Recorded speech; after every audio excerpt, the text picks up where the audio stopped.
What's up, guys? Welcome to the, what month is this? April live sale, live show. And it's Earth Day, so congrats us. We made it.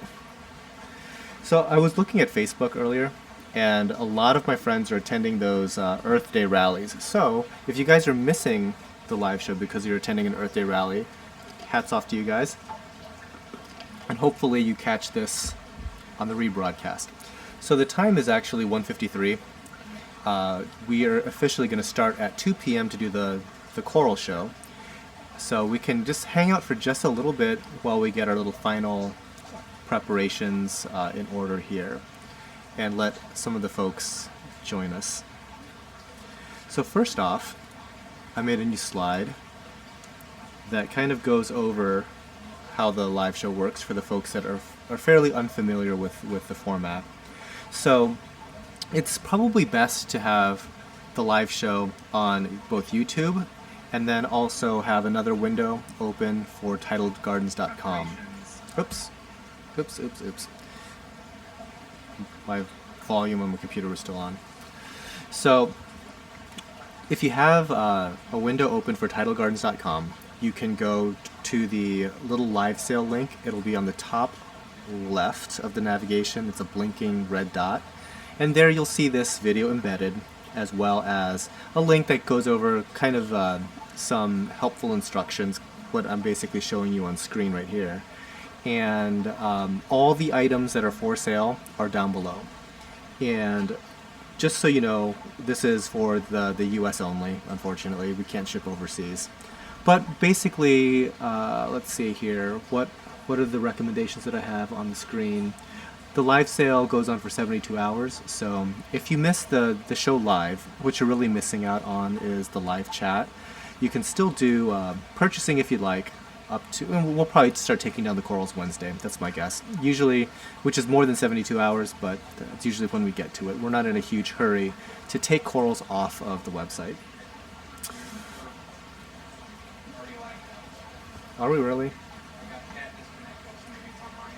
Could be. So in chat, can you just let me know if you can hear me okay, or if I need to turn up the volume? Just let me know.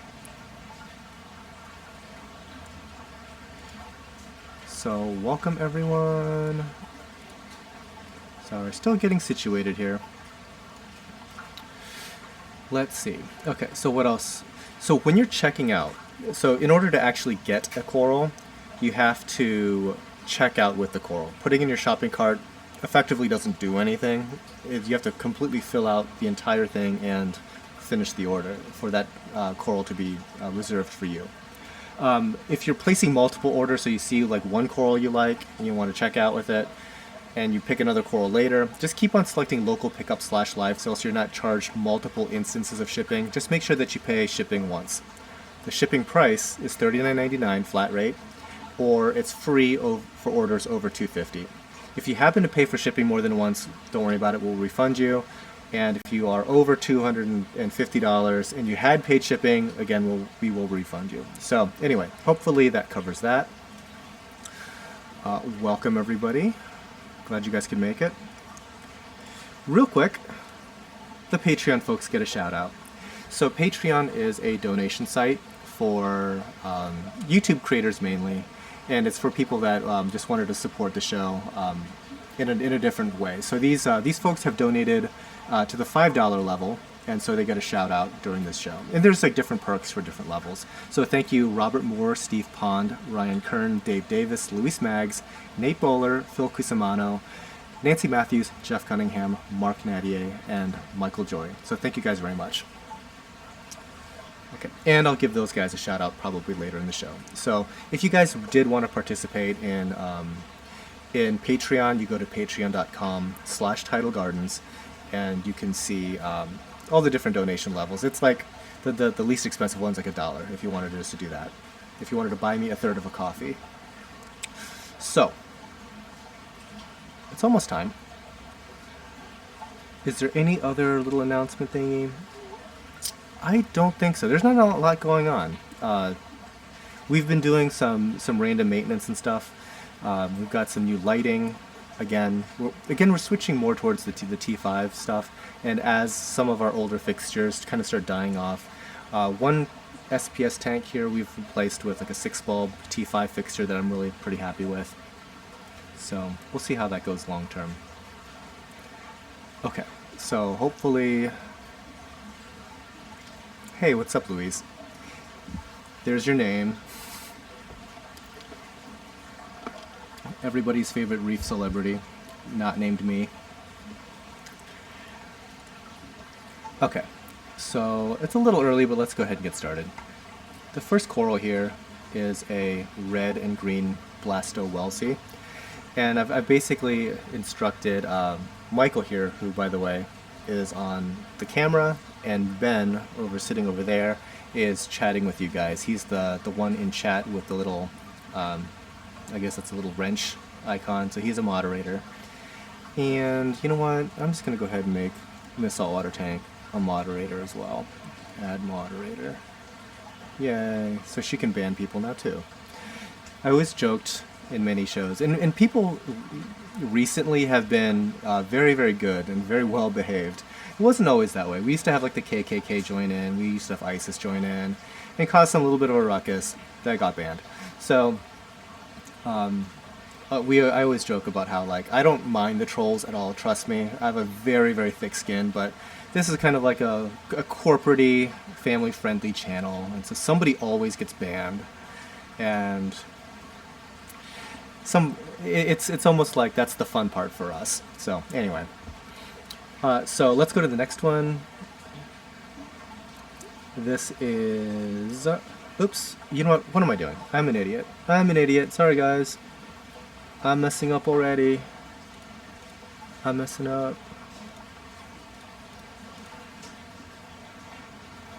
Am I messing up?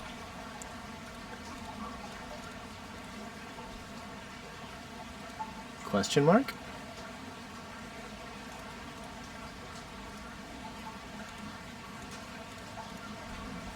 Oh, this is strange.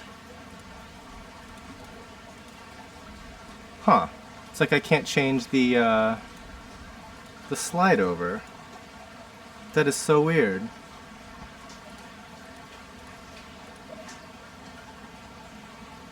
That is really weird.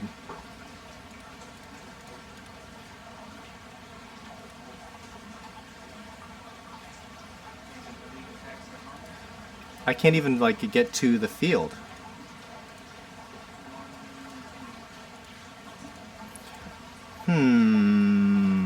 There's always something going on with these. Here. You know what I'm going to do? I'm going to get slightly more creative here. I'm going to pull up the original file, and I'm just going to create another working layer. Because I'm such a genius that I can't figure out how text overlays work in a broadcasting software that I've literally used for 2 years now. Okay, edit shot. Edit shot. Well, it's a good thing we started early, so we can get all this other goofiness out of the way. Okay, I'm just going to add text. Sure. Oops. Delete. Good thing I started early, because you never know when you might need to recreate your entire show live. So let's see how this goes.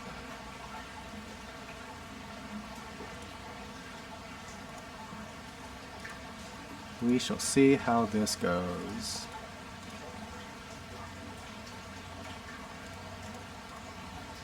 It is going poorly, I see. I'm so confused. I'm so super confused.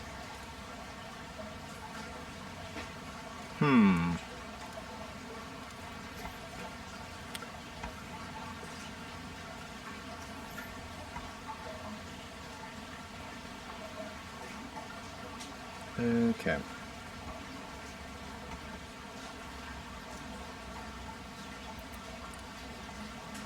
So weird how, like, stuff just decides to stop working like that. Here's the thing. I bet if I stopped this stream and restarted it, it would work. but I don't have that luxury right now. So anyway, what I'll do, just check this one last time. Of course it's not going to work. I will have to just read this to you or something. Let's go to this. Actually, Ben, can you just throw it into chat what the next choral is? Can we do that? So like just post like 3 times in a row or something. All right. So we're on choral number dos, which is going to be Red Blastomus and Roulette. Okay. So anyway, Blastum Roulette, they're usually a lot smaller than this one. This one, typically Merlettes are probably a quarter of the size of a Welsie, but yeah, this particular one, it was sold to me long ago as a Welsie, and I thought that I was buying a Welsie. And it turns out that just the way that it grows and everything is actually a Merlette. So yeah, it's some giant red Merlette. So let's go to the next one. Let's just go about every 30 seconds, just switch to the next one. Second of the red Merlettes. So this is item number 3, right? Okay. Oh, you know what? I don't think you can do it, Ben, because you're 30 seconds behind me. Yeah, no, that's not going to work. So, you know what? Let me do it then. Yeah, so Ben's on a 30-second delay. So I will have to do this.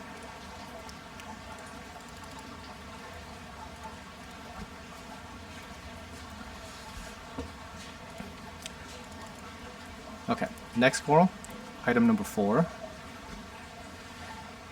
So this is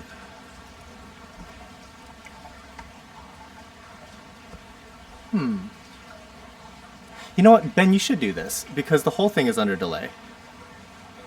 Yeah. Yeah, okay. Want to try to restart? Okay, I will be right back. We may as well try to restart at once. Okay.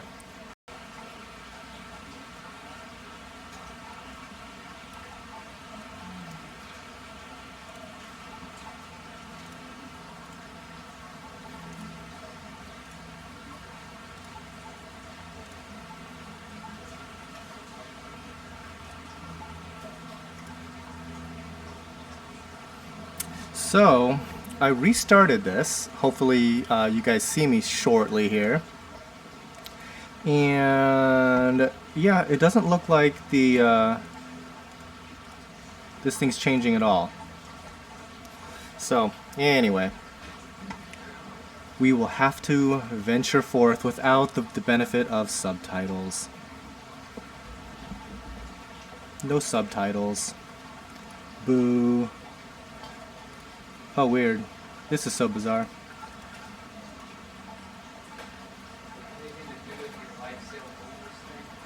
Well, it's weird. It's like, now when I restarted this thing, there's no text on any of this stuff.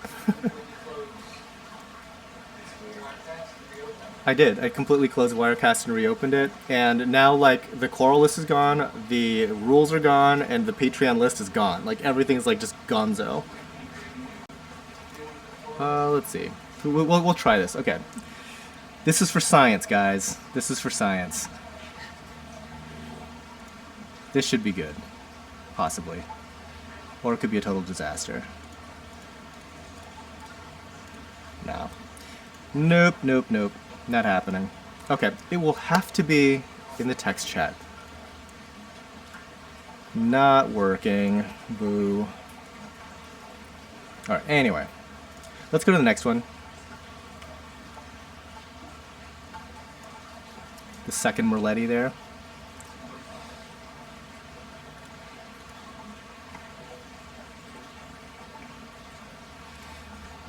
Yep, this is a grand experiment. All right. Anyway, what have I pushed? Nope, nothing. Okay, let's move on. Like I said, just every 30 seconds, just go ahead. And this one's a little overexposed. It's like a red, it's like a green and purple Walsey.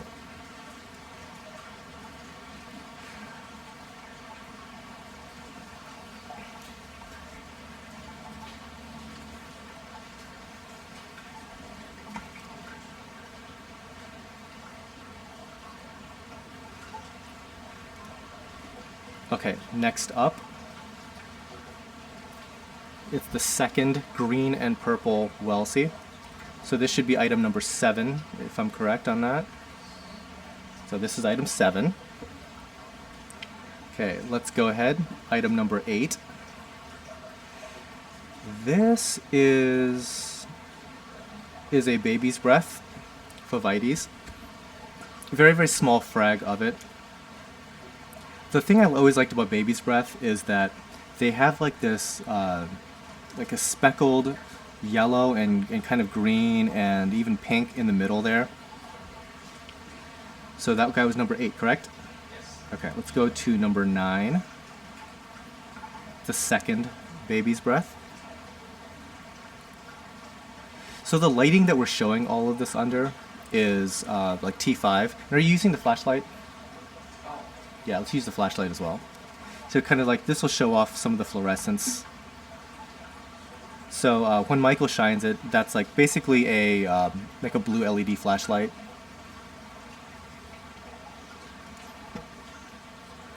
Okay. Next up, number 10. This is a Dayglow Favites, I believe. This is probably one of my favorite Favites, and it's actually fairly expensive. It's just that we've been growing these like crazy lately. And there's something that I will bring up once we get there, but we're having like a really deep discount on a few of these corals. So that guy was number 10.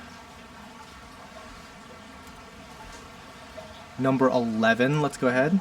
That is another Dayglow Favites, or Dayglow Favia. Like Favia Favites, it's kind of up in the air. I think the label says Favia. However, I think it's a Favites. But then again, I'm not exactly a coral taxonomist. So it could be either. They're very fast growing, so I mean, you typically Favia are a lot slower growing than Favites, and these tend to be very, very fast growing. Okay, number 12. These are some highlighter Favias. And these guys have changed color quite substantially since getting here. Originally, they were almost completely red and yellow. So that part there that looks kind of that grayish purple streak, not like the fuchsia colored part, but that part looked almost yellow under like an LED light that when we originally purchased the coral. But now you can see it's almost turned a complete cobalt color. And before it would still fluoresce yellow, and I'm not really sure if it does anymore under the lighting that we've selected. Okay, next up, number 13. It's a second highlighter Favia, which strangely seems to have some yellow fluorescence here and there on it. You see that like kind of the bubbling portion there has that yellow. So I'm wondering if it's a water chemistry thing, or if it's a lighting thing. But certainly something is causing these things to change color, and it could be seasonal. I mean, we're in that transition period between winter and spring, so that oftentimes throws a wrench into a lot of coloration for the different types of coral. Okay, let's go to 14. This is a Paradise Favia. These two have undergone like a pretty substantial change. They've in the past have also had red highlights, so it's entirely possible that in your tank, it depends on obviously your lighting and your methodology, that it could add or possibly lose a couple colors.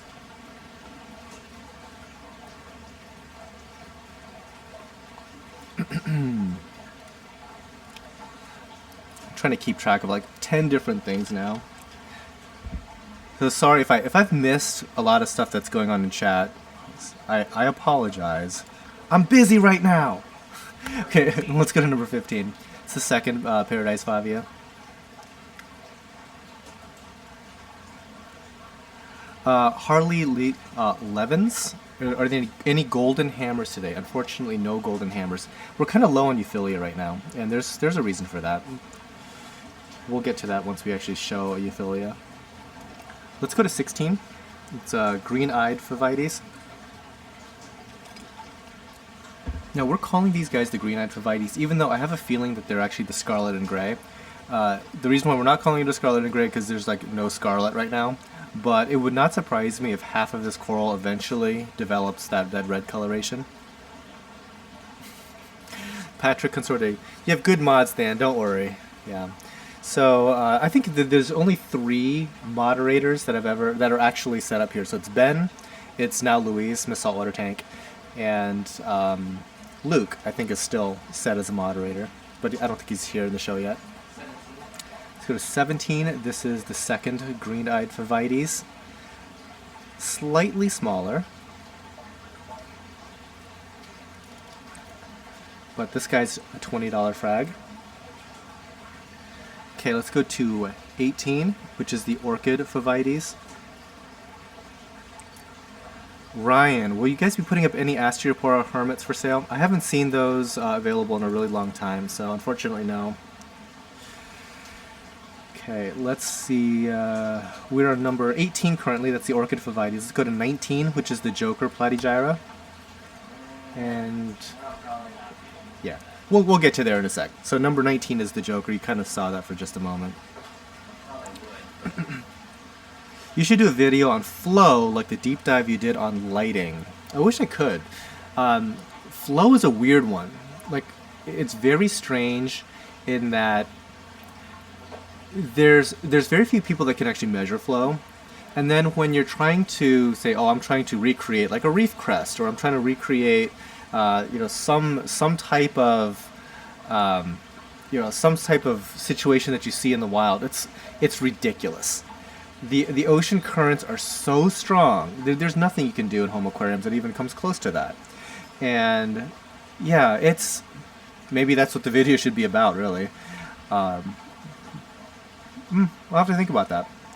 Next up, number 20. It's the second Joker Platygyra. It's a slightly smaller one.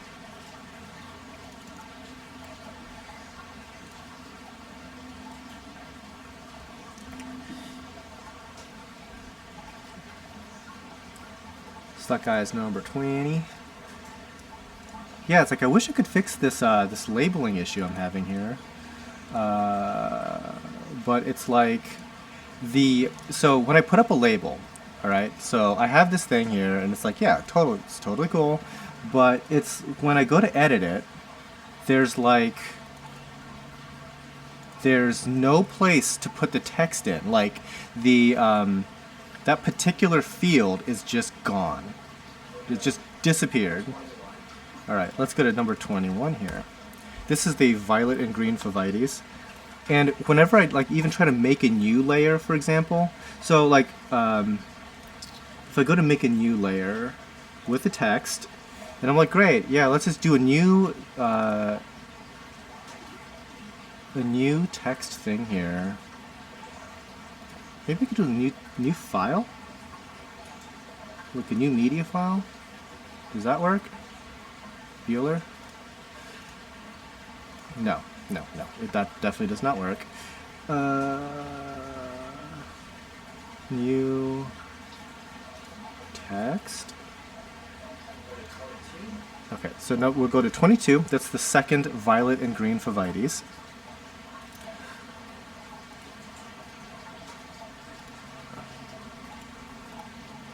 Yeah, so there's just no place to actually put it in. Which is so bizarre because it was literally working earlier this morning. And it just decides to not do that right now. Okay, so let's go to 23, which is a scarlet and gray Favites.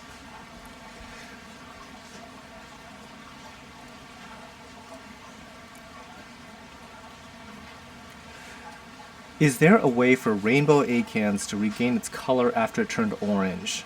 Not usually. Usually once they turn orange, they kind of stay that way. But then again, you kind of have to do something pretty dramatic. You kind of have to do something pretty dramatic to change coral to begin with. So you pretty much have to have like completely different chemistry, completely different lighting to do so. So that was number 23, the Scarlet and Gray Favites. Let's go to 24. This is the teal-eyed Favia.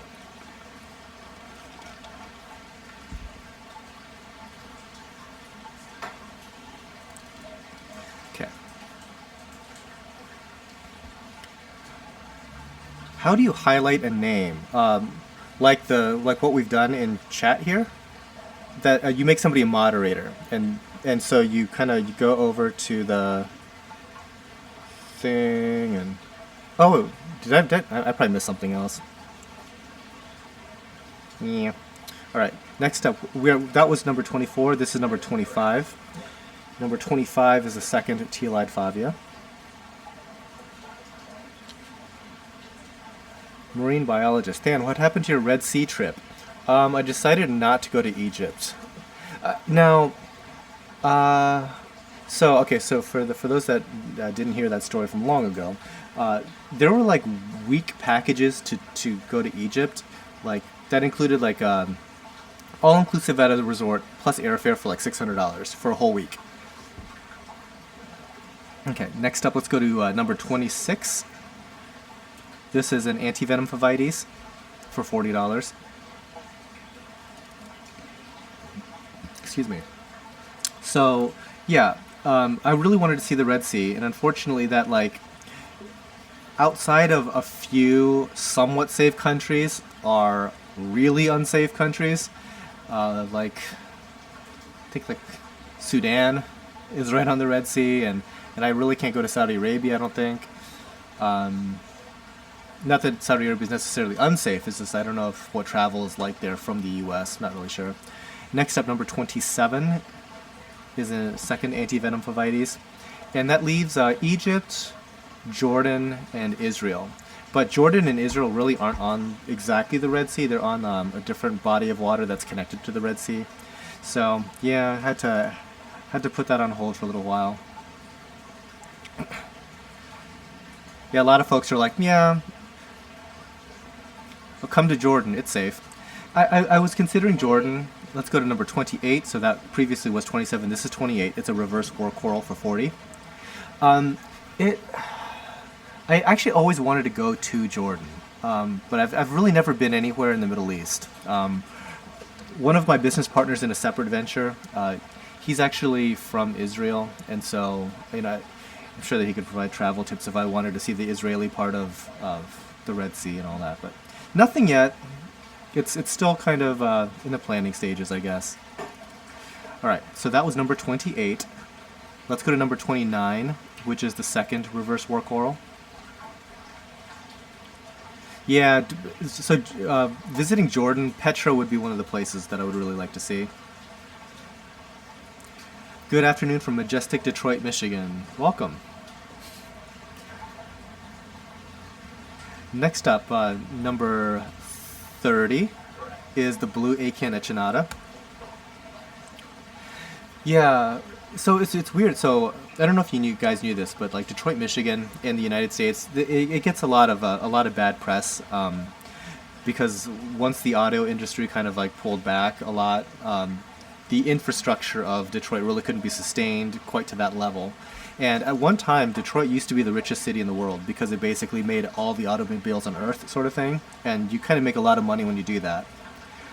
So that was number 30. Let's go to number 31, the Orange Crush acan echinata. But still, there's these remnants of wealth and prosperity in Detroit that you find nowhere else. Like there's these high schools that are ridiculous, like Jones Day or Cranbrook Academy. Like one of my friends, she actually graduated from Cranbrook, and it's insane. Like there's actually like a frag swap that they hosted there, and no joke, it was in their science center, and their science center had like its own parking deck, and they had their own art museum, and this is like a high school. And so like people from all over the world send their kids to these private prep schools that are in Detroit. 32. Okay, so we're moving on from 31 to 32. This is a yellow-eyed Favia.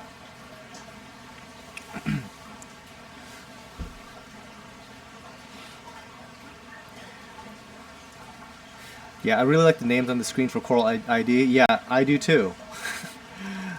I wish I could add anything onto this. What the heck? Change source? Nope. Change audio, change template. Edit shot. Nope. Nope. Nope.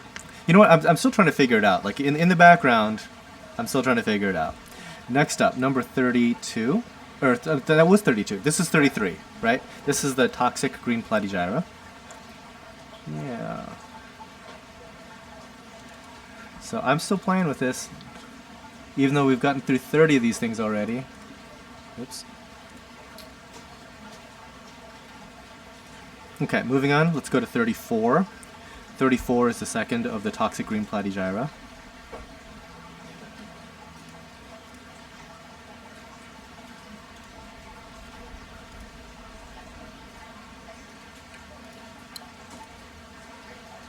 So I did want to tell you like a little story.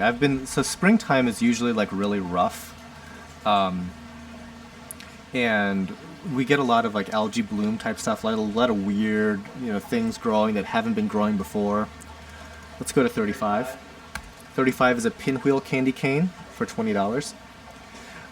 And we've been going insane on the number of water changes we've been doing here. You guys know I'm all about water changes. We're going crazy on water changes right now. So we went for about a stretch of 8 days where we did a water change every single day of 150 gallons. And we're still going. So we're going to be doing a water change tomorrow, 150 gallons on a different system. We just keep on going. And luckily we're staying on top of it all. 36. Okay, number 36, let's move to that, is the second pinwheel candy cane, a little smaller one here. There we go, get the focus.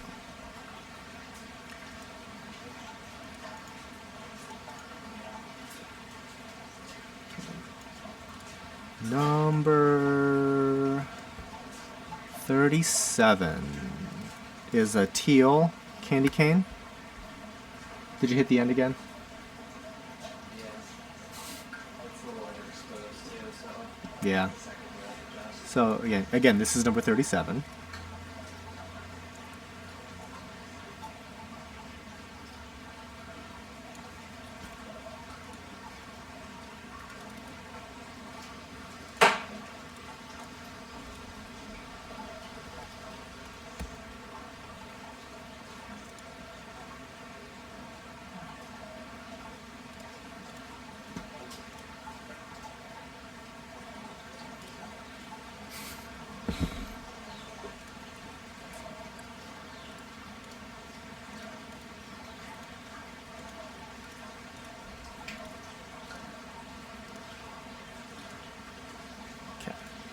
Let's move on to number 38, which is a neon green candy cane. So this guy's $25.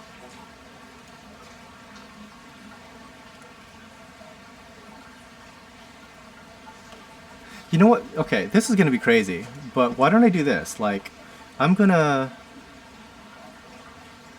let's see if I could do this. I'm going to do a screen capture.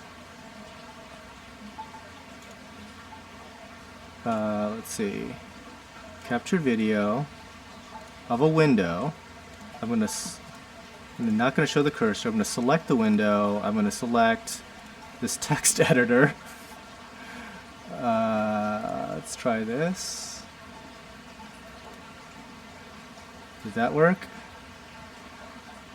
Kinda.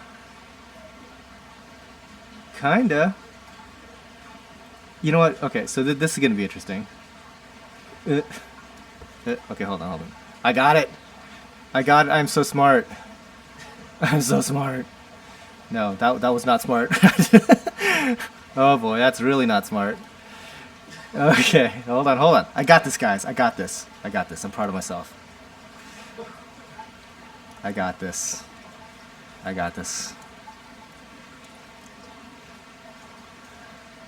This is so ghetto, but I'll make it work for you guys. This is how hard I work.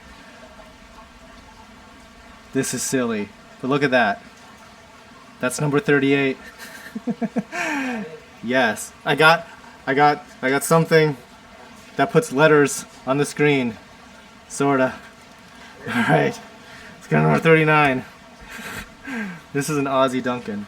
And for all you people that think that, oh, the live streams are only good when Than drinks, it is a good thing I'm not drinking. Because I probably would not have figured that ridiculous, janky edit out on the fly. So, I apologize so far for 40 corals of not having... Go over which way? Yeah, you're watching on delay. I'm messing around. Alright, so next up, number 40 is the second Aussie Duncan. Oh, you know what? Dude, I can even get... Oh, dude, this is lit. I can even fix this so you don't see that stupid top thing. Let's crop it from the top so you don't... Oh! Look at that, guys. Look at that. That's what's up. Alright, let's move on. Number 41. So it's the yellow Aussie frog spawn.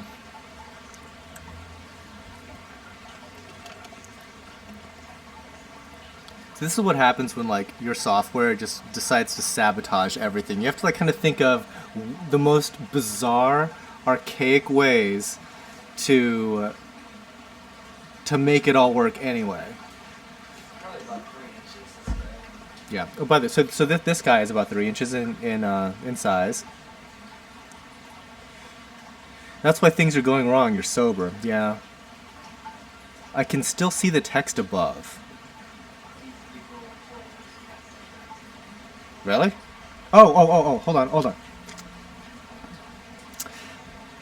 That's on me. That's on me. Okay. Anyway, let's go on. Pastel pink chalice.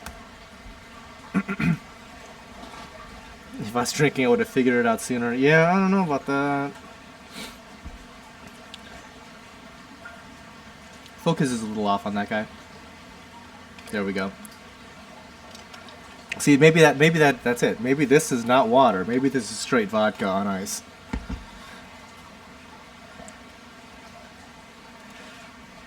All right, moving on. Number 43. Here's the second pastel pink chalice. Dan, any SPS this show? Yes, there definitely will be SPS. Many of the SPSs. Okay, let's go do number 44. This is the lava burst chalice.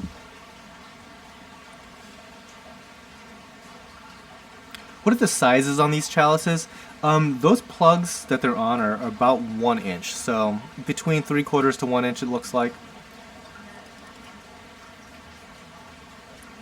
Okay, next up is the Civil War chalice, number 45. This is one of them expensive chalices, so it's pricey.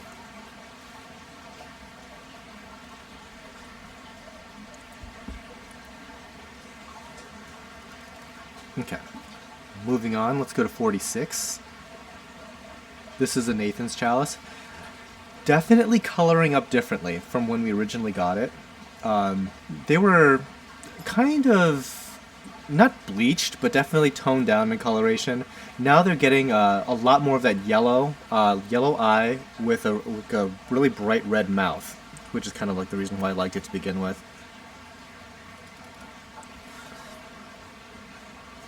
Next up, number 47.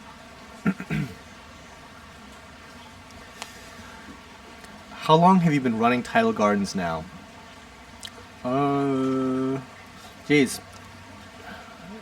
Like, yeah, 12 to 14 years or something, but it's only been like the last few years that I've really been doing it full time or anything like that.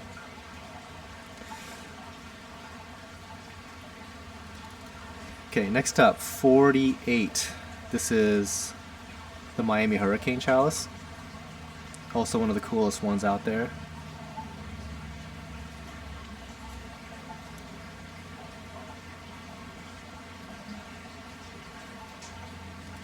Let's go to 49.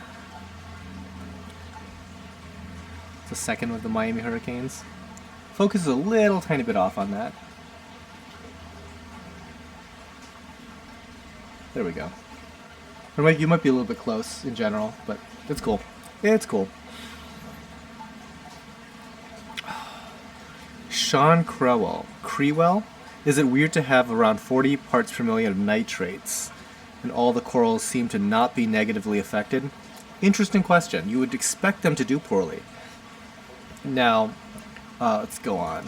Next up, number 50. It's like, if everything looks fine, I would be really hesitant to try to change it because a lot of our systems have some chemistry parameters that are grossly out of line. So, and things still do fine. For example, one of our systems, I should be almost ashamed to just say it, but I'm not, has astronomically high phosphates. Let's go to number 51. So in chat, real quick, I want you guys to try to guess what I mean by astronomically high phosphates. So they recommend a phosphate level of 0.005 parts per million. Okay, 0.005. I'm going to wait for a little bit just to get the crowd feedback on that to see what you guys think. But it's high enough that like you would expect no stony coral growth and extreme algae issues. But it's shockingly high. Okay, so is this guy number 51? It is. Okay, let's move on to number 52. Dunno what these guys are. They're pretty cool though. They're like a fuchsia colored, teal highlights. Yeah, pretty interesting. Little pink on the rim as well. Okay. So these guesses. 53? Let's go to 53. Alright. So our astronomically high is 0.8. So it's supposed to be 0.005. And we're at 0.8. So you quickly do the math on how many multiples of phosphate we're rocking right now. Alright, next up, let's go to 54. This is a red stripe chalice. For whatever reason, the chalices look really good today. Like, I'm very happy with how stuff looks.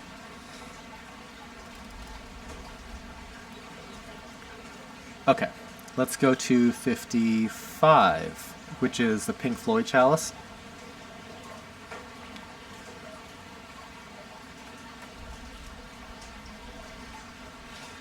Yeah, so those folks that were guessing 1.0 parts per million, pretty close. We were at 0.8. And yeah, no, not 0.08. It's 0.8. All right, let's go to 56.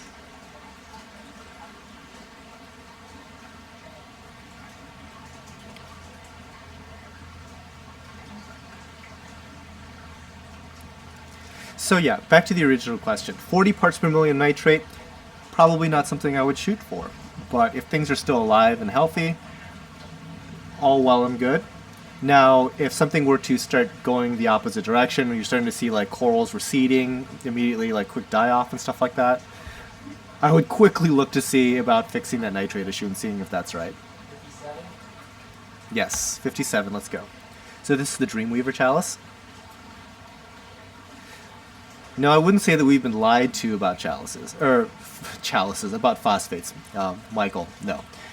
It's Michael Lawton, not you, Michael.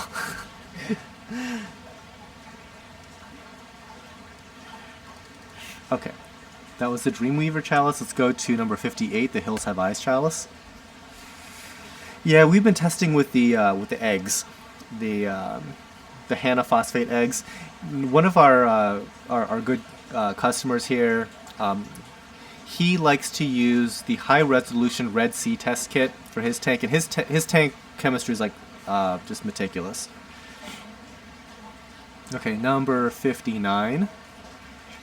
it wouldn't be the most horrible thing to have the water tested by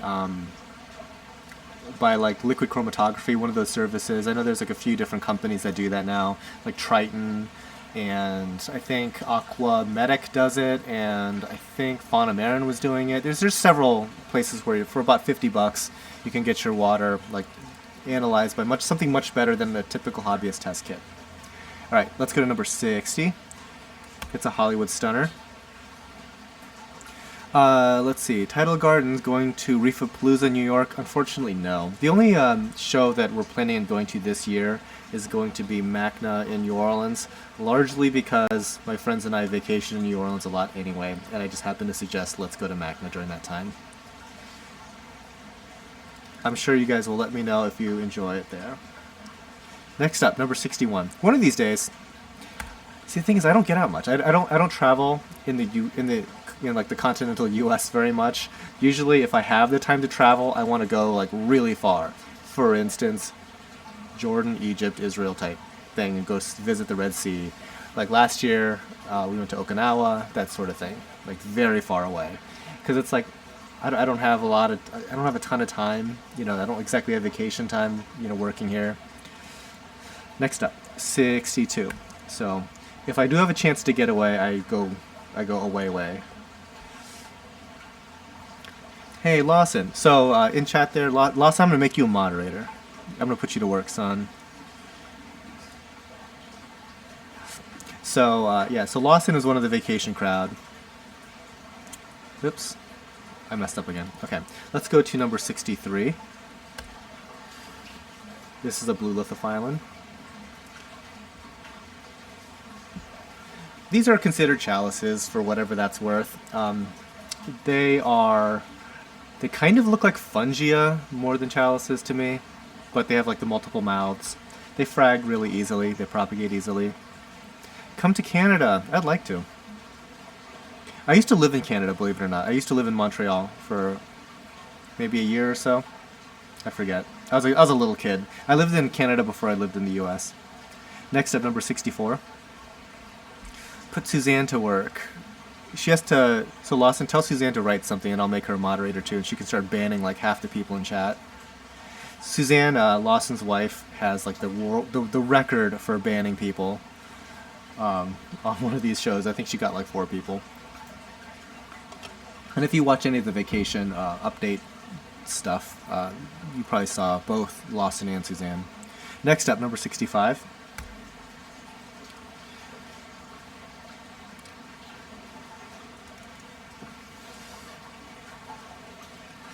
Yeah, these guys. So the golden eye-ness of them is kind of really subdued. Usually their eyes are a lot larger, and so you'd kind of expect like this red body with a lot of like bright yellow eyes. But right now the yellow eyes are a little bit muted. Things growing like crazy though. Number 66. When is Reefapalooza? Good question. Somebody in chat let him know when Reefapalooza is. I don't really know. There's 2 of them. There's one in New York. Maybe there's 3. One in New York, one in Orlando, and one in California.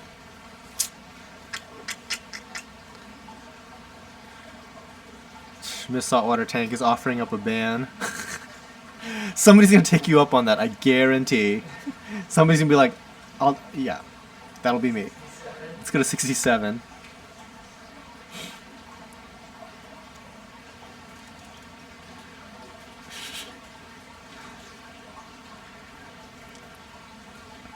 All right, let's go to 68. Like, I met the guys that organized Reefapalooza, at least the New York and Orlando one, like the guys from like Worldwide Corals. I met them in at MACNA a couple years ago. Nice guys. And I'm sure they put on a good show. Like, a lot of people are very excited about that particular show to do like the coral selling and whatnot. I just am like completely allergic to the idea of packing up a ton of coral and taking it on the road now. Not my favorite thing. There's people that love it. There's people that go out every single weekend and do it. I can't do it. Next up, number 69. Can you ban other moderators?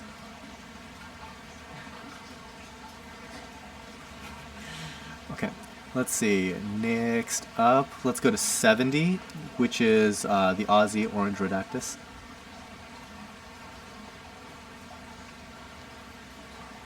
Alright, see you later, Ryan M.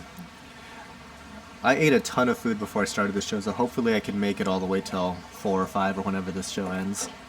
We've got a lot of corals up here. I think this is the biggest, just in terms of like the number of items, I think this is the most we've ever done. And of course we have like technical errors like, oh, there's going to be no text on the screen, stuff like that. No, she tried. That's funny. We're having a border skirmish with the moderators. It's like the UK versus the Americans. Purple and lime green.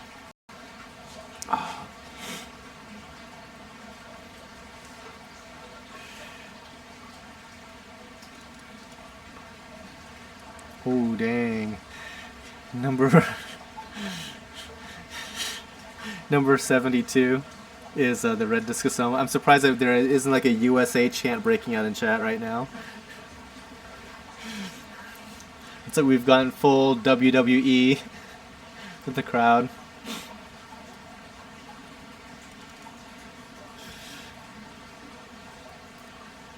Alright, let's go to number 73. This is the orange and green Recordia.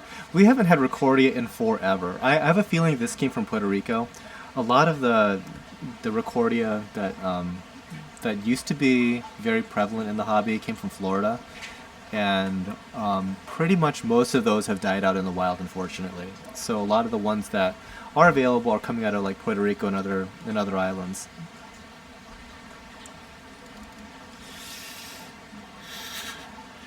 Alright, next up, 74.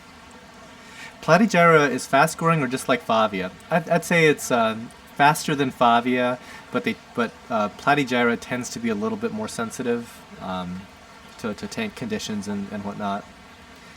Any bounce or jawbreakers? No, we're still growing ours out. We actually have both the jawbreaker and a couple of different bounce mushrooms, but we fragged the bounce mushroom about 4 or 5 days ago, and so far so good. They're alive, but not yet for sale. Okay, next up, number 75.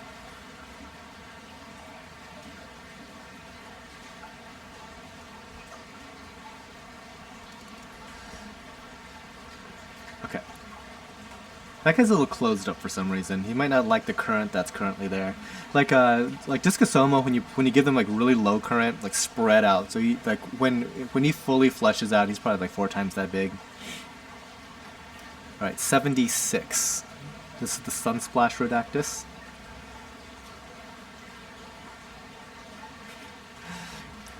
So Ben, Derek lives a little bit south of here, and I think that family like operates like the 10,000 acres of farming thing. Yeah.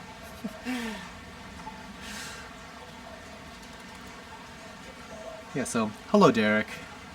Greetings, local. 77? Okay, let's go to 77. This is the jack-o'-lantern Leptocyrus. Okay. So we're going to show this a few times at different points in the live show, okay? But we have a lot of Leptocyrus that we're looking to thin out. So we're thinning the herd. So the jack-o'-lanterns here usually are closer to like $80-something. They're a little less on live sale, but they're never quite this cheap. And we're having a lot of them. So if you were ever wanting to try a Leptocyrus, fairly easy, fairly fast growing. Like they used to be incredibly ridiculously expensive, like $400 an inch. So, but they grow so nicely, and again, we're trying to do a little bit of spring cleaning on Earth Day. So that X25 means that there's 25 available at this price, and we're gonna go over some of these again. So there's really like 100 and something available if we ran out of this particular item, which I doubt we will. Okay, next up, number 78. There's 25 of these. This is the Ultra Leptocyrus.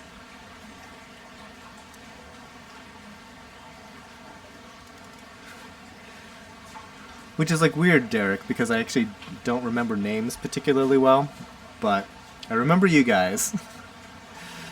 All right, let's go to 79.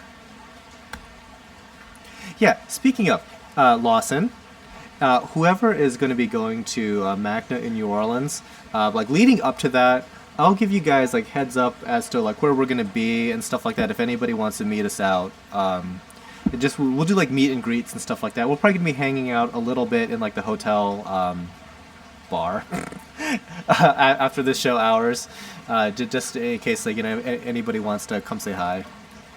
Okay, next up 70 or 80. That was 79. This is number 80.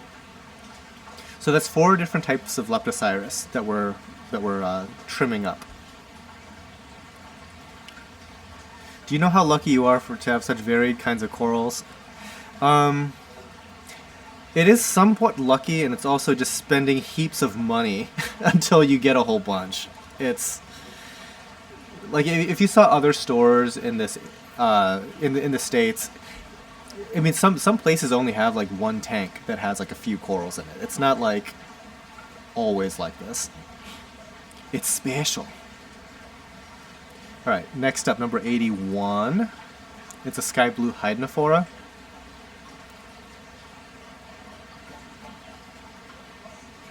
Strangely, the green hydnophora is supposed to be the more common one, and we haven't seen one for ages. I mean, it's like super common, but literally for years, we haven't had a green one.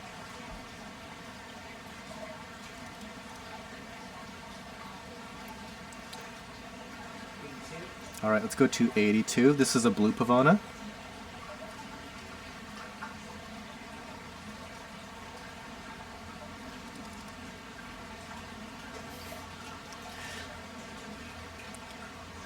Next up, let's go to 83, which is the orange pavona.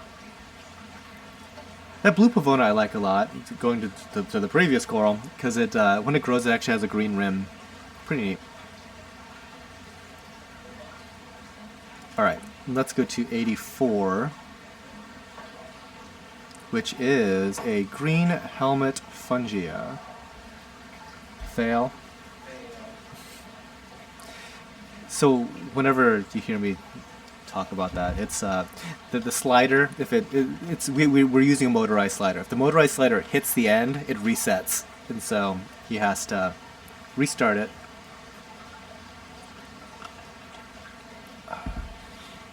So it's like you're almost like playing chicken with the slider. It's like how close to the end can you get before having to like to stop it anyway. Anyway, it's an inside the greenhouse joke, I guess. So yeah, number 84 is going to be the green helmet fungia. Fungia, you kind of have to make sure that they're one of the few corals that can actually scoot around the sand. So if you put them on the rocks, they jump off. And worst case scenario, well, a bad scenario is they fall off, land face down, and then die because you just didn't notice it. Worst case scenario is they fall head first into another coral that you really like, and then they both get killed. So keep them on the sand, everything will be fine. Next up, number 85. This is an Aussie elegance.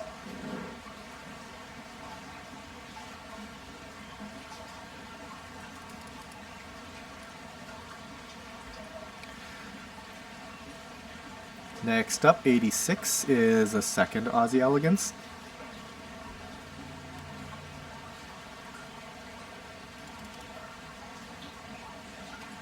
So if you haven't heard my spiel about elegance from Indonesia versus Australia, the Indonesian ones tend to get this weird infection after a few months, and they just die really quickly. The Australian ones seem practically bulletproof in comparison. All right, let's go to number 87. This is a bismuworm rock.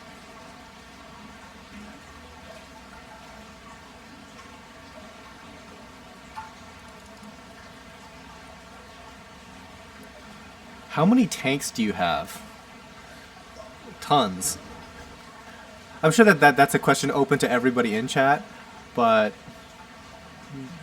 let's see, 8, 9, 10, 11, 12, 13, 14, 15, 16, 17, 18.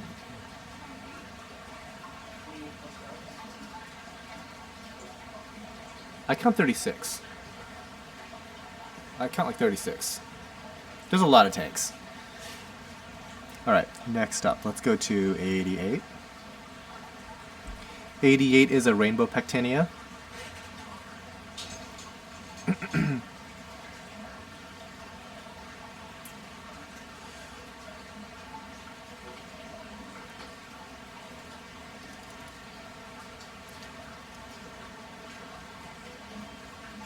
Alright, next up, number 89.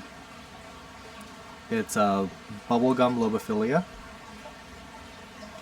For whatever reason, Lobos and Symphilia, they can occasionally struggle. Like, we don't even mess with Symphilia at all, but even like certain Lobophilias can get kind of cranky. Luckily, these guys have been doing pretty well for us so far. Hi fan, love your channel. Do you agree a change in light can shock coralline algae and cause it to bleach? Yes, absolutely. You can kill coralline algae in 5 minutes by giving it too much light. Alright, number 90. Number 90 is a blue ridge coral.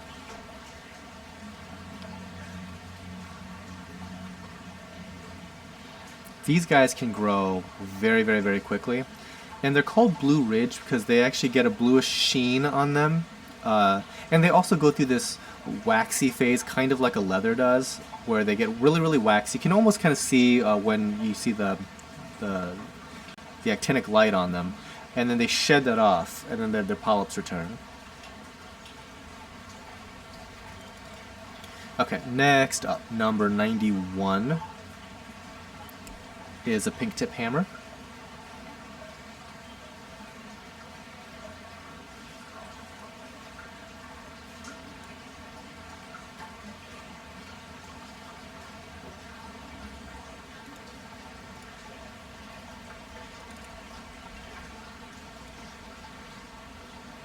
Okay, let's go to next one. It's 92.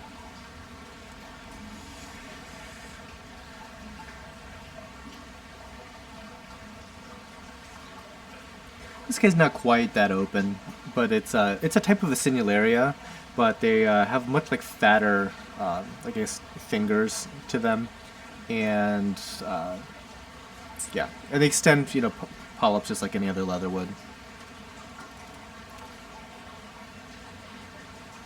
Okay, next up, let's go to number 93. This is a clove polyp.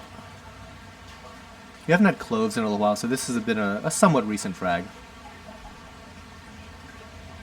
And we also recently purchased 1,000 Astrea snails, and they've been doing like a lot of work. So like, I expect that within a day or two, any and all algae like that you see on any of these new arrival type corals is going to be gone. They're doing such good work right now.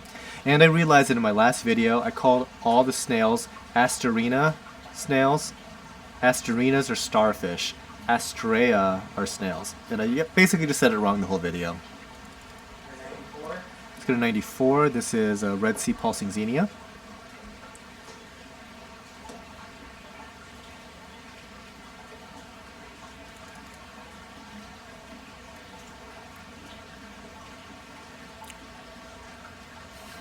Alright, let's go to 95.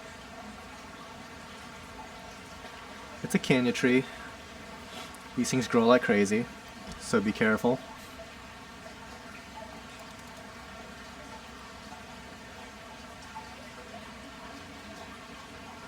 Alright, next up, let's go to 96. It's a slightly larger Kenya tree.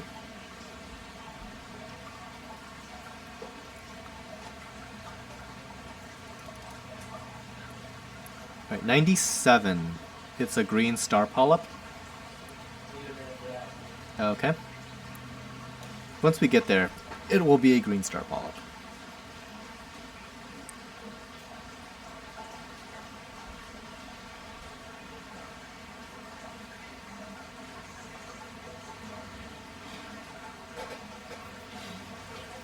Did you suggest getting a Yasha Gobi? Yeah.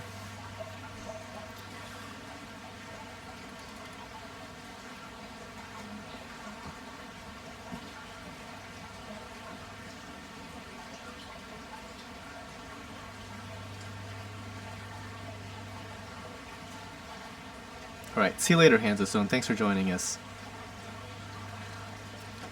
All right, next up, let's go to number 98, which is the balloon-centered green star polyps.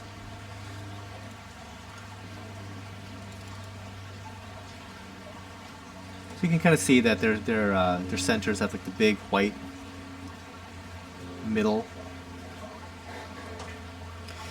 Anyone watching the Berto versus Porter fight? Any boxing fans? I'm not a boxing guy, unfortunately. I'm sorry. I don't know much about the sweet science. Next up, 99. It's an Anthelia. I kind of soured on boxing a little bit after the Mayweather-Pacquiao fight. You might have to back up a lot, because this is like a really big, ginormous, flowy coral. He's really big. I soured on the Mayweather-Pacquiao fight because the rules of boxing, I guess, allow for, I mean, when you take it to the highest level, you have somebody like a Mayweather that just simply does not get hit. And that's kind of not why I'm showing up to watch this. I kind of want to see a brawl. So I want to see like I don't know, like a Mickey Ward, Arturo Gatti type fight rather than like a Mayweather Pacquiao type fight. I don't know. So sometimes I'm like I end up watching a fight. I'm like, what on earth am I seeing here? I can't appreciate the subtle details. Next up, 100. So 100 is an Amber Sea fan.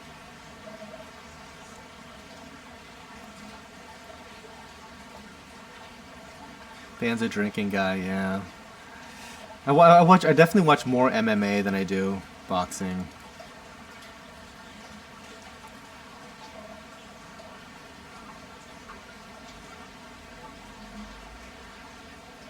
Okay, next up is 101, which is a Candelabra sea fan.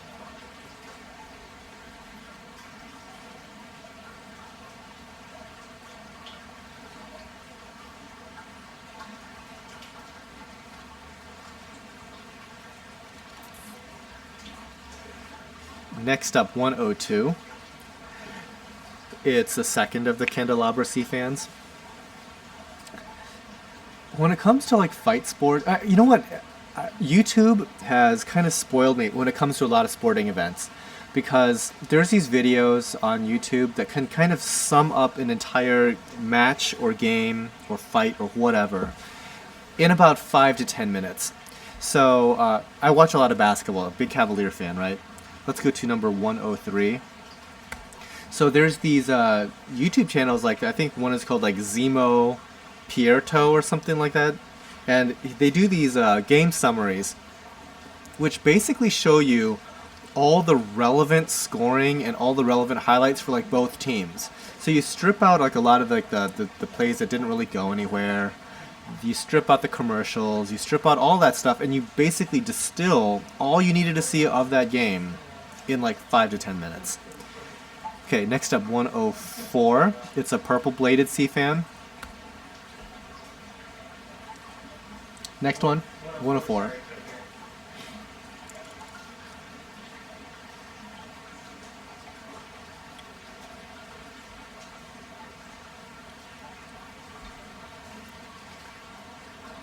Yeah, the yellow sea fan didn't open in time. Oh well. Mayweather was really bad for the sport. Drove a lot of people away. I think a lot of people drove people away from boxing for a really long time.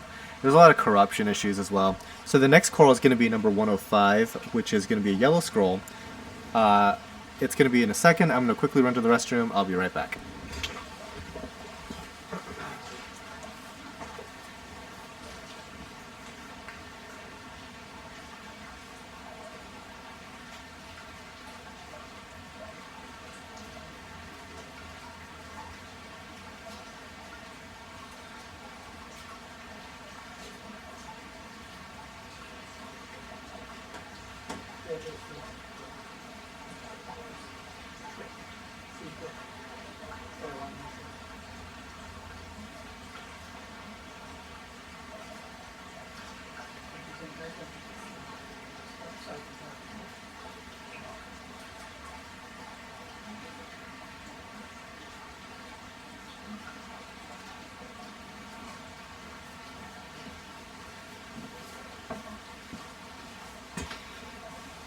and I'm back.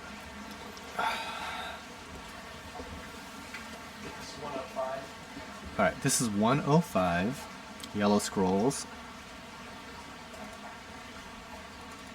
Let's go to 106. It's a second yellow scroll. I don't know what the weather is like at your place, but here it's been nutty. 2 days ago it was 80 degrees outside. The last 2 days I've had to wear like a jacket, like a coat, like a winter coat, because it's been so chilly. Like right now it's probably 50 something. It's plenty chilly after 80 degree weather, and inside the greenhouse is like 90. Next up, 107. This is an orange pavona. Okay, I'm gonna move the door close a little bit.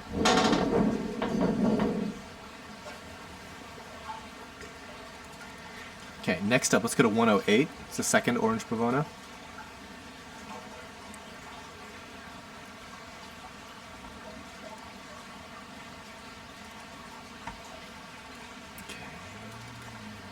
Alright, let's go to 109. It's a blue pavona. See if this guy's got the green rim going on. It's kind of hard to tell, but I guess he's kind of got the green highlights across the whole body.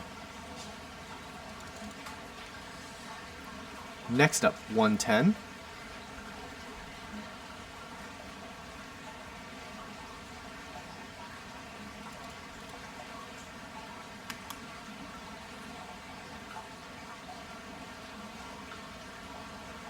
Okay.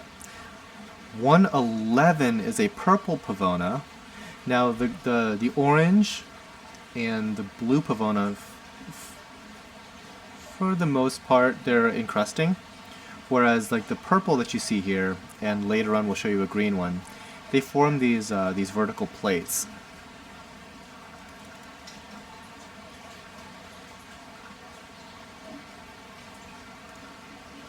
Next up, 112. Yeah, when it comes to wanting to upgrade and get bigger and bigger tanks, I don't think that there is an end to it. There's like a hole in your soul that can't be filled with enough gallons of water. Like Ben just said in chat, we have 5,000 gallons here, and I am looking forward to a day where we can like get way more tanks, because 5,000 clearly is not enough to do what it is we do. Next up, 113. It is a green pavona.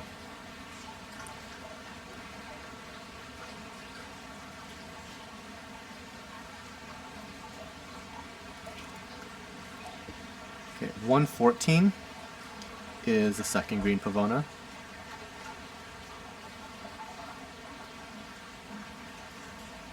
My only problem with like a 12-foot long tank is that you'd probably have to make that out of acrylic rather than glass, and I really like glass tanks over acrylic. Next up, 115. So that's a blast from the past. So Lawson and I, one time, this was years ago, we visited this guy's house in Michigan, because he was like kind of famous on the internet for having this 4,000 gallon aquarium in his house.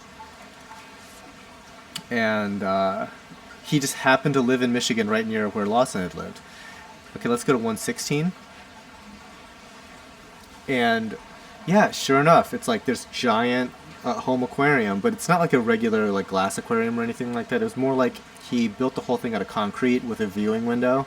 And it was huge. I mean, like I think it was like 16 feet like front to back width. So you look into this window, and it doesn't seem that far away until you actually walk around to the side. It's like the access room. You walk around to the side, and you just see this wall that goes and goes and goes, and that's the tank. So, yeah, it's pretty insane. Next up, 117. He eventually had to take it down because the amount of humidity that 4,000 gallons is in your basement. I mean, I think that like the description was the windows down there was just like a stream of water constantly coming down the windows, and it probably put 100 gallons a day into the walls. That can't be good for your house, so he had to take it down. All right, next up 118.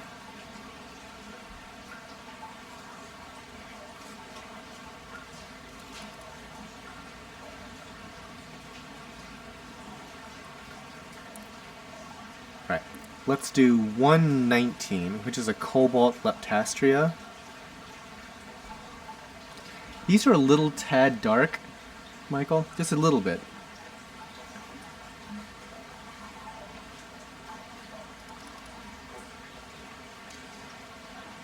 Next up, 120. Okay, so one thing that I always encourage people to do is see what a real reef looks like. You'd be surprised at how, in what poor condition they really are. And it's kind of sad, but at the same time, it's like, I always feel like once I get done diving and I come back home, I always feel like good. So if nothing else, it's kind of like an ego boost. But because I always hear people talk about how their ideal tank would be something out in the ocean. I'm like, a lot can go wrong out in the ocean. A lot is going wrong currently out in the ocean, and when you actually see what the reefs look like, it's trying to do any kind of reef gardening out there would be really, really tough. Okay, next up, number 121. This is a green Spartan Leptocyrus. Okay, so we're back into that whole Leptocyrus thing.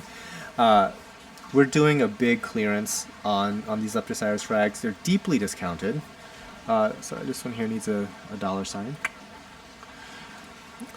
Deeply discounted. So we basically have like 100 of these available at different points in this live show. Next up, 122. And if your tank is not looking good right now, Mr. Tanks and Updates, do a water change. Trust me, it helps. It helps. It helps a lot. We've done 8 straight days of water changes here, and things are looking a lot better. Okay, let's next up 123. It's a golden Leptocyrus. I don't get to dive or anything nearly enough. I only go diving like once or twice a year. Usually once a year, which is like pretty pathetic. But I would really like to be in a place where I could invest in really good dive photography gear and go out all the time. But I simply just don't. So I end up selling off my old stuff and then repurchasing newer stuff by the time that I do hit the water. Next up, 124 is a jack-o'-lantern Leptocyrus.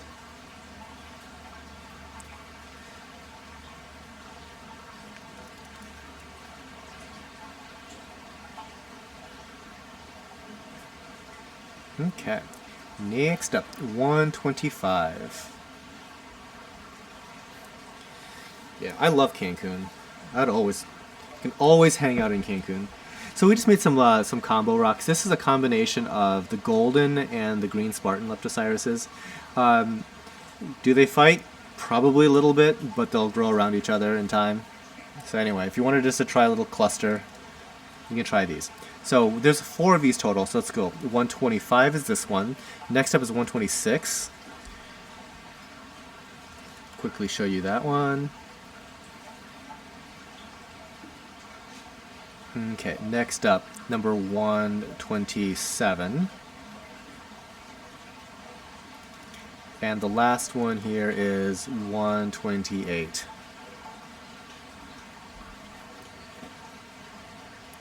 It's a little experiment.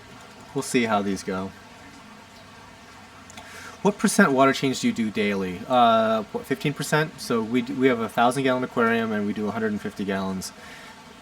Between 150 to 170, I would say. So yeah, about 15%. Okay. Next up, 129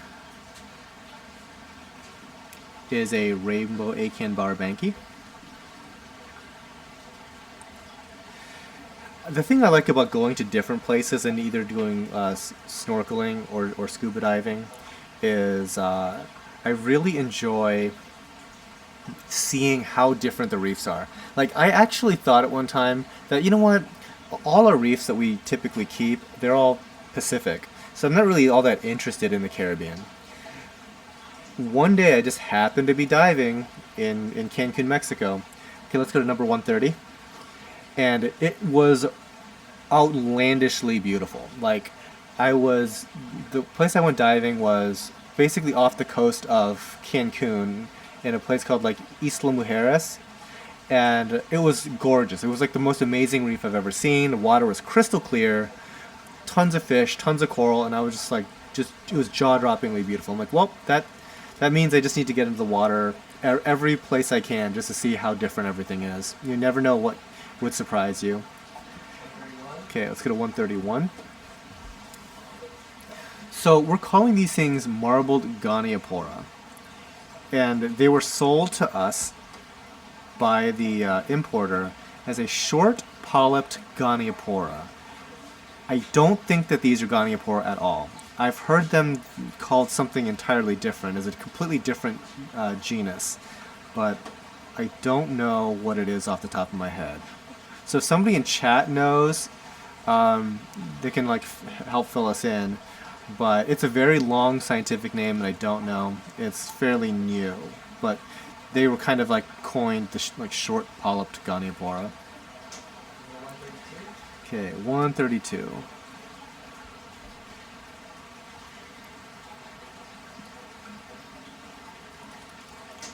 Okay, that is another one of these possibly not a real gonioporas. Must have been staying at a palace resort. I think we were doing some timeshare-ish thing involving a palace resort, but we didn't stay there. We were staying at, that was the first time we went to Cancun. We stayed at Fiesta Americana Grand Coral Beach, which is pretty nice. It was empty. Like, I think that there was probably 10 people staying at that hotel and like 100 staff members working. At least 100. Like, it's probably like 100 to 1. It was insane.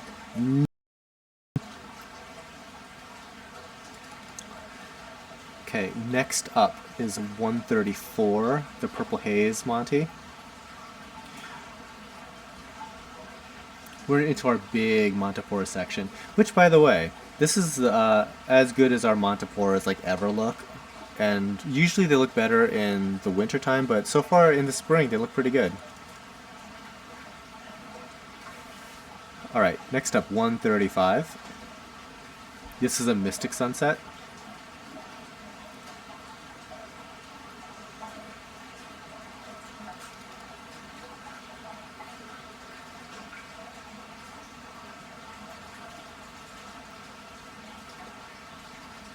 Next up, 136.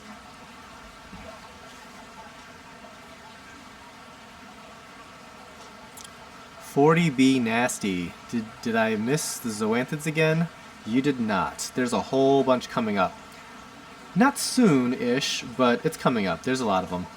Didn't miss any, I don't think. Okay, next up, 137. Did anybody figure out how to highlight names? Like, so in chat, somebody was able to like highlight a name and it like looked orange or something. Okay. Oh, it shows up. So when you did the at 40B Nasty, that shows up orange on your screen? On his screen? Oh, interesting. Interesting, okay. Google, you are so weird. Next up, 138. Oh. So that at Tidal Gardens in orange does not look orange on your screen? Okay, interesting. Yeah, so it's yeah, so like if you guys are watching the stream, you can see it's orange on my screen, but it's not orange on Ben's. Okay. Learning how to chat like the kids do. Okay, let's go to number 139. The second Rainbow Monty here. The Rainbow Monties are still looking amazing, which I'm very happy about.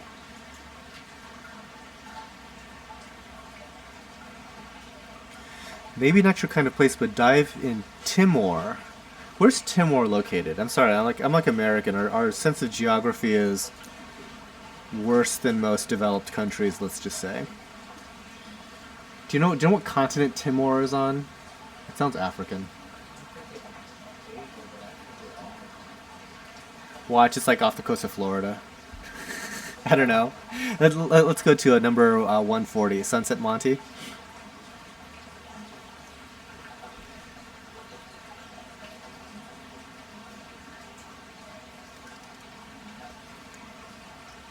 Indonesia. Okay. It's like, yeah, it's like totally right by Cuba. No, I'm kidding. All right, let's go to 141. Sunset Monty again.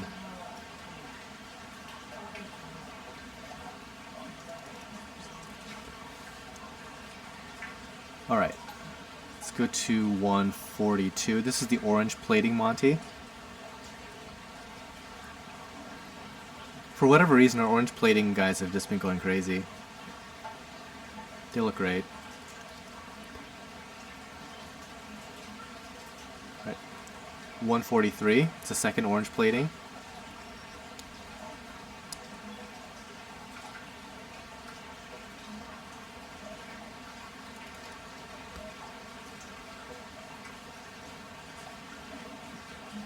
Next up, 144. Mindboggle 100. First time I've ever known Than to not know the correct answer. Wrong. I get stuff wrong all the time.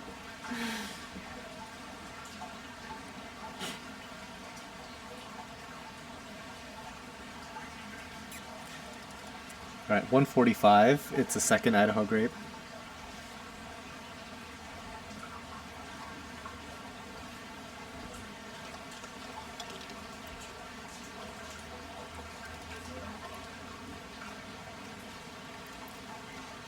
Alright, let's go to 146, Montipora spongotes.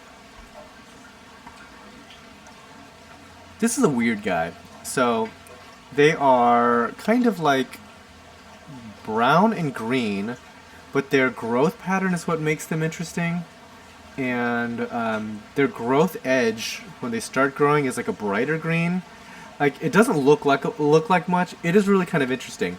The other unfortunate thing about these guys is they are pest magnets. If you have like a tank full of Montipora, like whatever pest is going to eat Montipora is going to be on these guys first. Next up, 147, once we get there, will be a Superman Montipora. What par is the corals being shown under? I'm going to guess 100, in that ballpark. We tested it at one point. I'm sure it's less now because we hadn't changed the lights, the bulbs in that time. So they're probably a little bit dimmer than before. About 100. Most of our stuff is probably in that range of like a 100 to 200 par. When do we get to see Ben? You can't. He'll never be in the videos. He's like a vampire. He doesn't show up on camera. Next up, 148.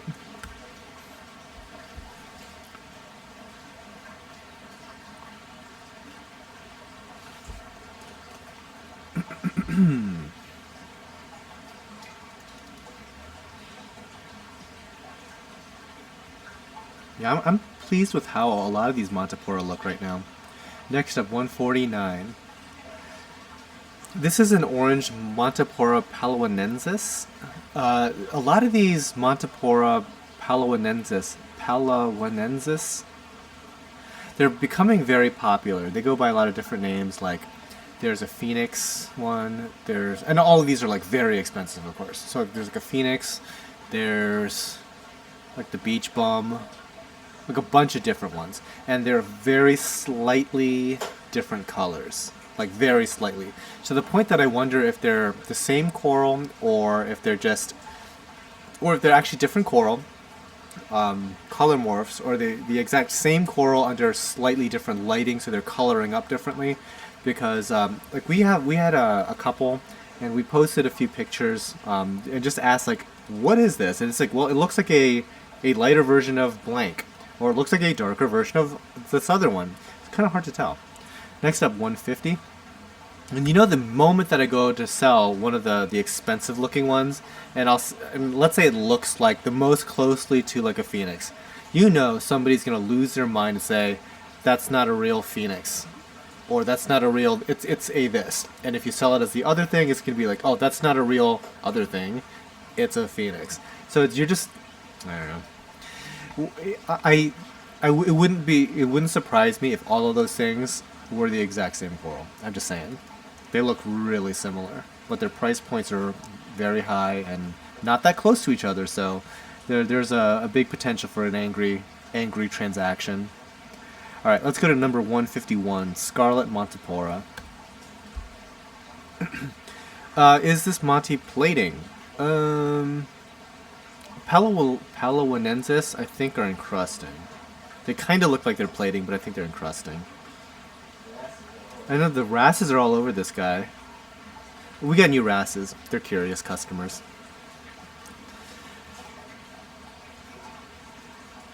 Alright. Next up, number 152.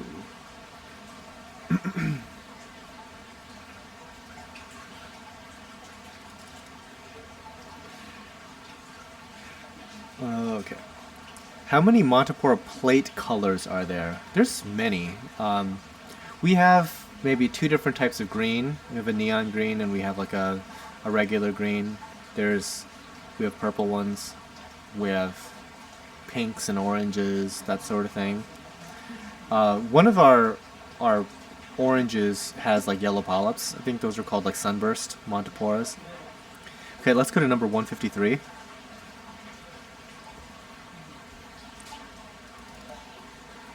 Okay, so for the longest time, I've been calling these guys purple sand dollar Monties. I thought they were Montipora. I guess that these are Parites.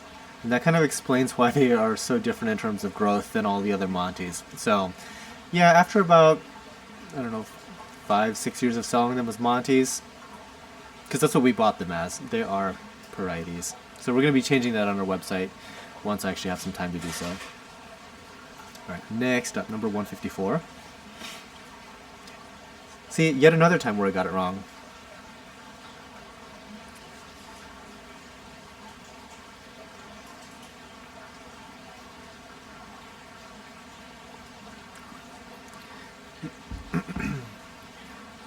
Dubsy Dabster, did I miss the Zoas? No, you did not. We will be getting to those somewhat shortly here.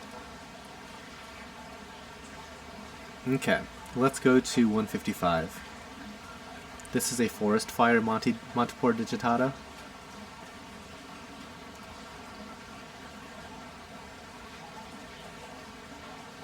Let me see. I want to check on something real quick. Okay. Doot. Doot. Okay. You know, this is going like I'm totally gonna jinx this show. This is going very smoothly considering how rough it started. And watch, like, a lightning storm's gonna come and knock out my internet just because I said that. 156? Let's go to 156. This is the second of the forest fire Montipora digitatas.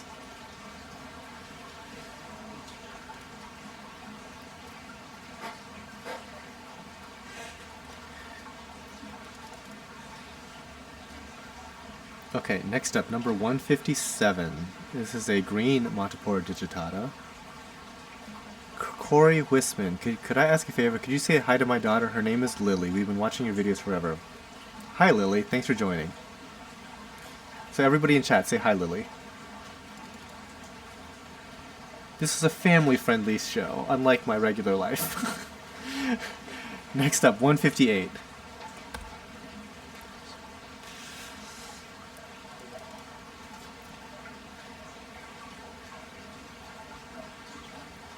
It's our second Green Monty.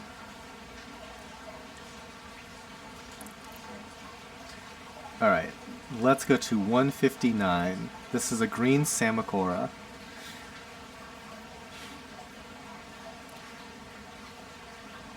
Did there happen to be a neon green Sinularia leather coral? Not on this show, not yet. Are you ever going to get some Oregon blue tort? So, Ricardo, We have some. The problem is, when we frag it down into something roughly a quarter inch in size. And we can't keep them in stock because people keep buying them like locally when they're way too small to sell. And we charge a lot for them, like a whole bunch. And it's kind of like almost like the back off a little price. It doesn't stop people. So we really only have like maybe one or two pieces left. Let's go to number 160. It's the second green Samacora. And Samacora, it's a kind of an unusual and unpopular SPS, but I think that it's going to become a little bit more popular as like more color morphs start showing up. It's an easy to take care of coral, and this one's green. We found an orange one, and I thought I purchased it, but when we got back to the greenhouse, it's like, where is it? I guess we didn't purchase it. We bought a whole bunch of other stuff. Okay, 161 is an orange Leptastria, speaking of orange corals.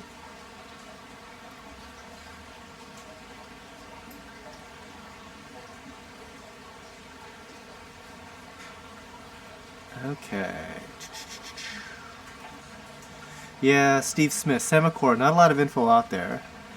But it's a guess. How are you keeping them? We keep them in all sorts of different situations as well. I mean, we keep them in low light, we keep them in highlight. I don't think they really care. We even have like entire trays that are just like covered thick with them, and we end up kind of letting them not survive somehow. But yeah, for the most part, they're not that difficult to keep. The next coral you will see is going to be a Poecilopora verrucosa.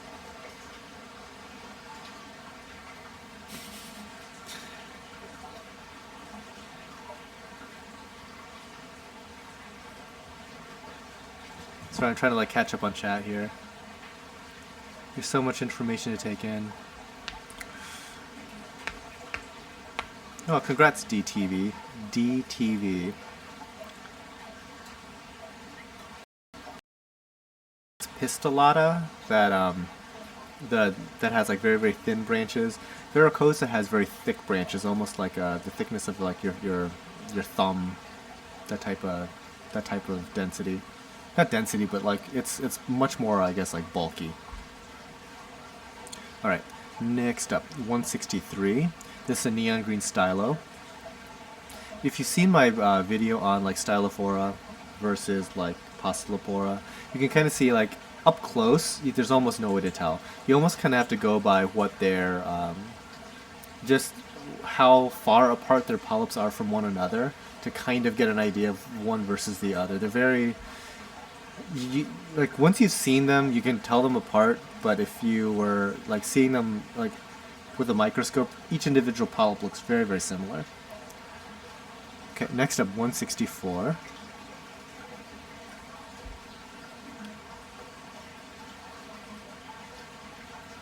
Tank and updates. My tank is about 5 months old. Can I add anything like a Montipora? You probably could. They're not the most difficult SPS or anything. Acropora, might want to avoid those for a little while, but pretty much any of these other SPS is probably fine. Alright, let's go to 165. Plating Monty, I did very well. Green and red. There you go. So this little combo rock, the top one there is I believe that's a forest fire Montipora digitata, and the bottom one is a green Poecilopora. Will they fight? Yeah, probably, but they might not kill each other. And they've grown this far. Next up, 166. Jose Rosado. Hey Than, I wish I could buy more corals. 30-gallon nanos overstocked. I think I need another tank. I think everybody needs another tank. We need more tanks.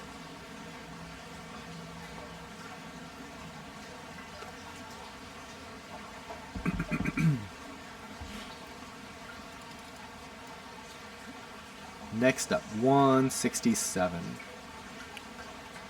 Here's a quick tip for you guys. It is always a good idea to have more tanks because at some point, even if you get sick of your tank, or sick of all of your tanks, I should say, you can always convert one of them into a very well thought out quarantine system.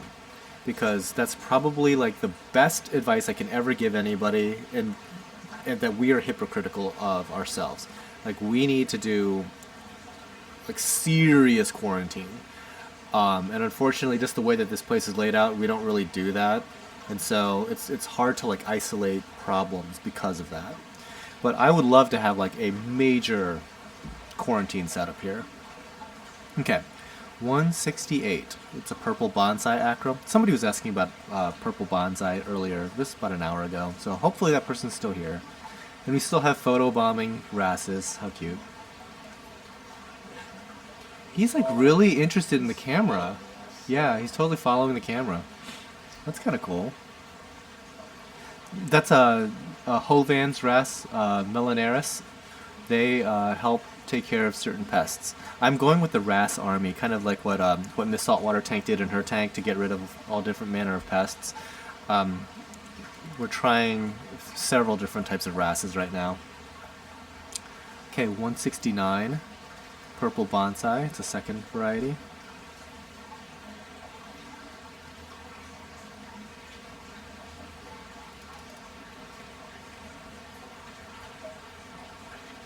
Okay. Next, 170.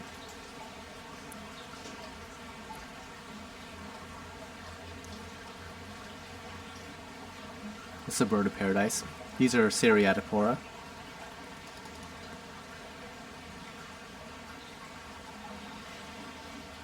Okay, moving along, 171.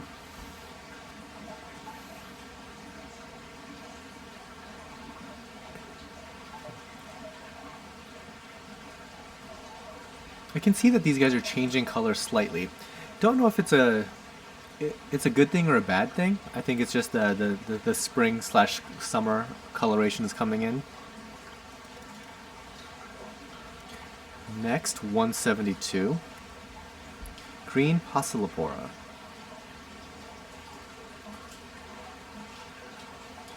Yeah, we've got male and female Melanarises throughout our tanks. I like the male ones better. I think they might be a little bit more expensive. We didn't choose them by price. We chose them by what was available for them to ship us. So I'll take whatever you guys got. I need the Rasses. This is a female. It's not quite as colorful. Yeah, like the ones over there in set 1 are like freaking gorgeous. Yeah. Next up, 173. Is that the Ras you'd recommend as a pest deterrent? So here's the thing, we don't know exactly which ones are doing all the work. So I would put it ranking them in order. I would put that one. I would say so Melanaris number 1, maybe number 2 a Crisis Ras, which is like a yellow banana colored one. Let's go to number 174. I would consider a pygmy possum Ras. Unfortunately, we ordered 3, and 2 of them came in DOA, so they might not ship well. That's always a risk. It's hiding in set 4 here. I'll have to show it to you at some point. It's kind of reclusive, but they're supposedly they're very good. Next up, 175. There's what else? We have 6 lines. I don't know if they do a great job or not. Trying to think if there's any others. Yeah, I don't know. Next up, 176. Okay.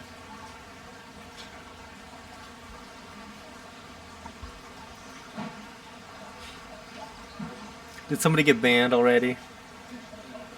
Oh. No half measures. We go full ban here.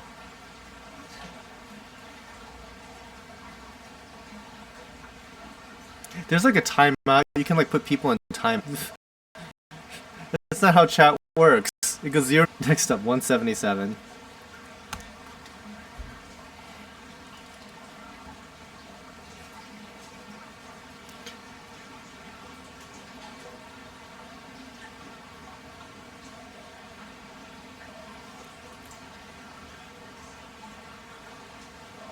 Okay, So let's go to 178. It's a yellow bird's nest. So the alkalinity in this system, the last time I think we discussed it was like 5 point something. It was very low. And we quickly raised it to 8 something. And this particular coral did not like that initially. Is that a yellow chorus wrasse? It's a chrysis rice. CHRYSUS, I believe. Next up, 179. Is that a chorus wrasse? A chrysis is a chorus wrasse. Okay, yeah, I guess it is a yellow chorus wrasse. I'm not a fish guy, apparently.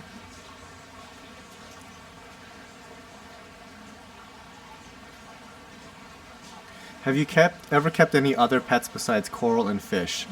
And I don't mean dogs and cats. Okay, so I've got the 2 cats, which don't count apparently. I had a rabbit a long time ago when I was like a little kid. Yeah, I got employees. Does those count? I feed them occasionally. Next up, 180 is a lavender acropora.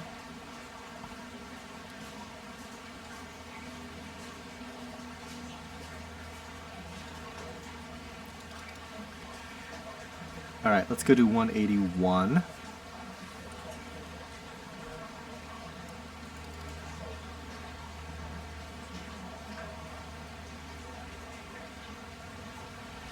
These I wonder if they're going to color up substantially differently, because we're considering trying the aquaforest stuff, which somebody in, I forget exactly where, it might have been in the YouTube comments, was saying how the main parts of it, so the calcium, alkalinity, magnesium, it's pretty much the same. It's like the balling portion of it.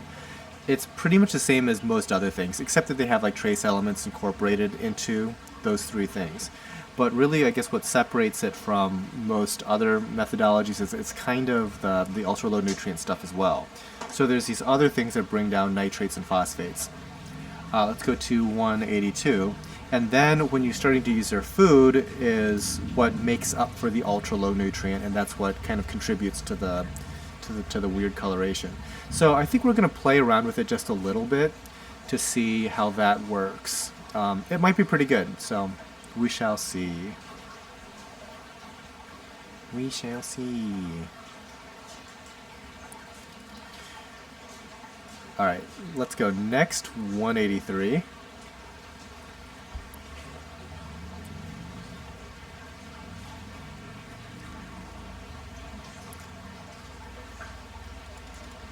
More of the same.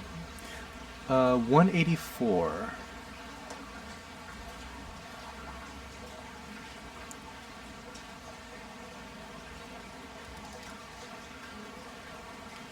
How do Rhodactis mushrooms reproduce?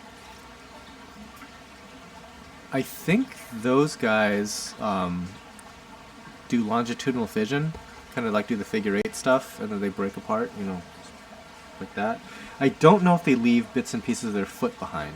I know Discosoma reproduce that way. Like, Rhodactises are pretty slow, but they're so easy to propagate by just cutting them in half.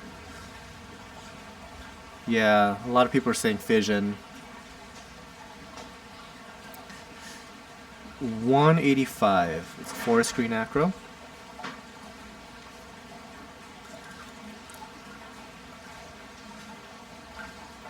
Yeah, both Recordia and Rhodactis, I often end up just cutting in half. Okay, let's go to 186, which is another forest green acro. These guys are already starting to color up differently. Since we switched over to T5 and started to do like extreme water changes, they've got like the tips when they grow are sky blue.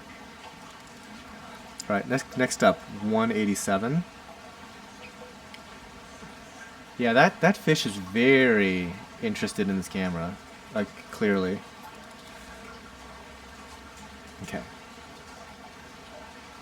We're almost done with the acros, and then we're going to get into the zoas shortly.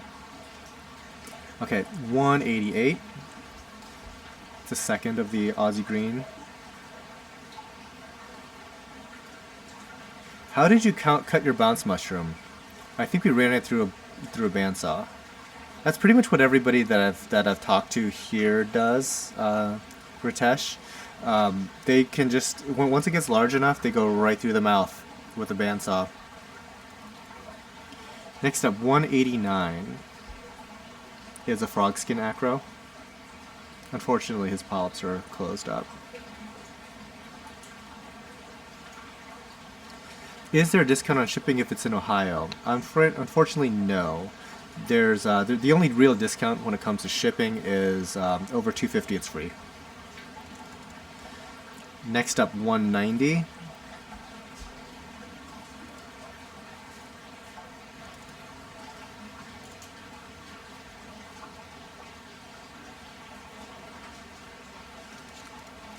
Okay, and I think that does it for this side.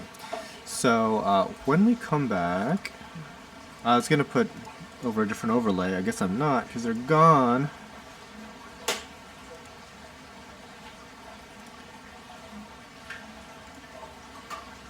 But when we come back, we will be at 191.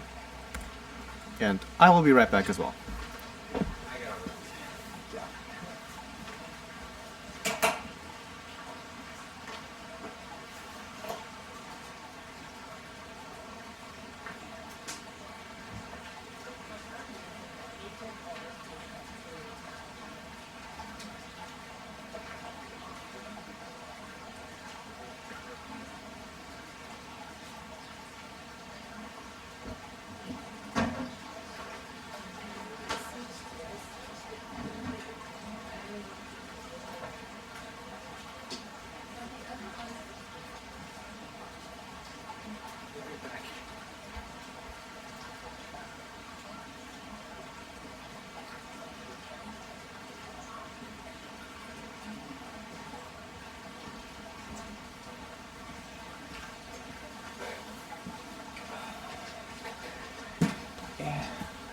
And we're back. Almost back. We're waiting for the camera. Gotta go tankle. Yup.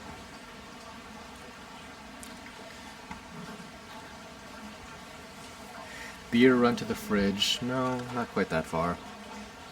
I'm still in water. So okay. So the last live show, I drank half of that crazy stout that got me like drunk instantly.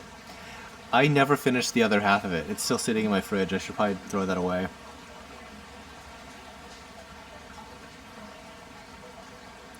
Nope. No beer run. Sorry, I'm boring. Oh, man. So I hope you guys are enjoying your weekend. Like, it's so gorgeous here right now. Obviously, I love spending my time with you guys, but it's really nice outside. I'm just gonna say it's cold, but it's like sunny. It's pleasant. Can't wait to go out.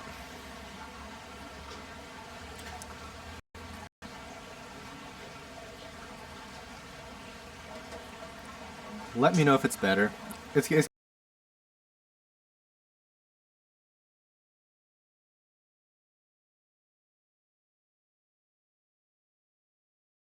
it'll take a little while.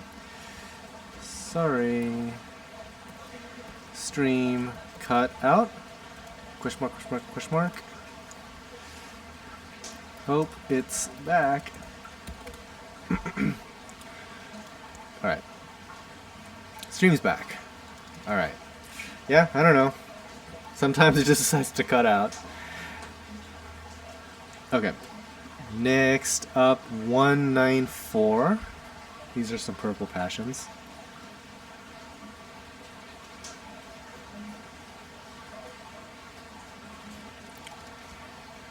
Alright, let's go to 195.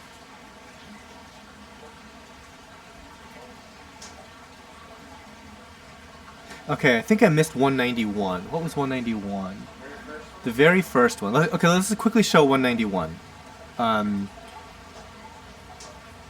So this is number... Hold on. I should not show this real quick. Okay, so that's 191.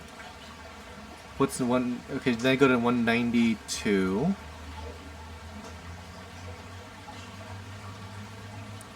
Okay, that's number 192. Those are Twizzlers. Let's go to 193.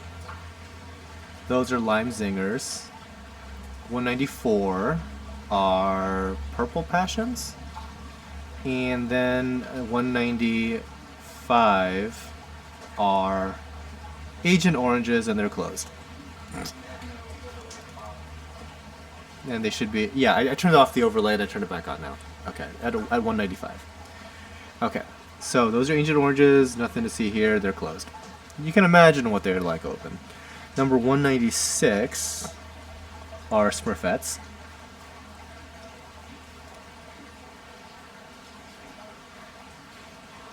Man, what are the bigger polyp zoas? There's a few types that are larger than others. Smurfettes, for example, are fairly large. There's other things. I'm not sure if we have them on the live show right now. They're like pink and golds. They're fairly large. There's actually Paleothoa that are large, like what Ben just said. But yeah, like amongst zoas, there's certain types that are just like 4 times bigger than others. Like once we get to them, things like mellow yellows are fairly big. Like Darth Maul, that type of stuff. Okay. Next up, 197. Billy, any rainbow chalices? No. We wanted to buy one, but it wasn't for sale. It's probably a lot of money too, but we didn't. The guy just wouldn't sell it. It's pretty cool though. And we're actually doing better with chalices, so I'm actually somewhat confident that we would have done well with it, propagating it and whatnot. Okay, let's go to 198. These are Gauntlet Zoas.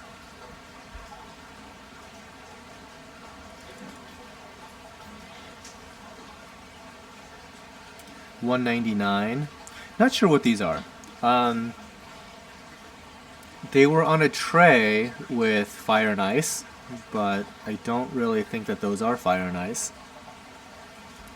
I guess under like actinic you could almost say they are, but they seem a little bit darker. Alright, let's go to 200. These are the Leonardos.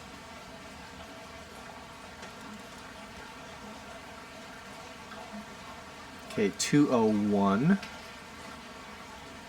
These are the mellow yellows I mentioned earlier. They tend to grow fairly large once they get established. Okay, 202. Candy apple greens.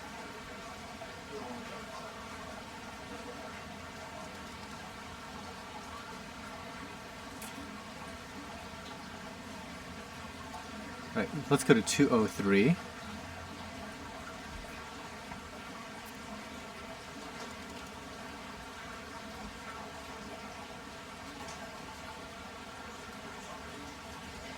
Focus is a tad off on that, Michael.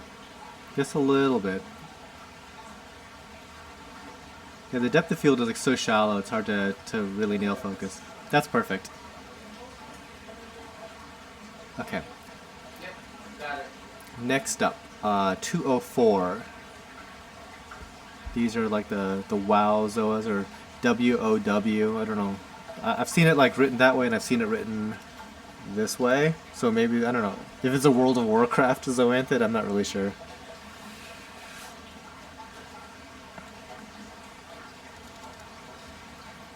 Okay, next up, 205. So these are Fiji rainbows, another type of the larger variety.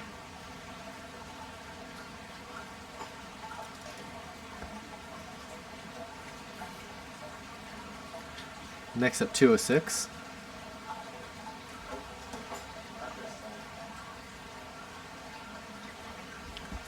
We'll get there in a sec.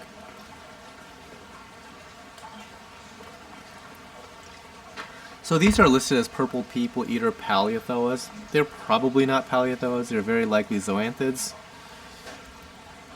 However, on our website, they're probably listed under the Pales just because they were listed there since forever. There's actually very few things as far as like zoas and pallies that are actually pallies. A lot of like big zoas get thrown into the pally category. 206. Yeah, we're on 206. What's after the zoas? I'm not sure. Zoas. Then it looks like we're gonna get into soft corals after the zoas.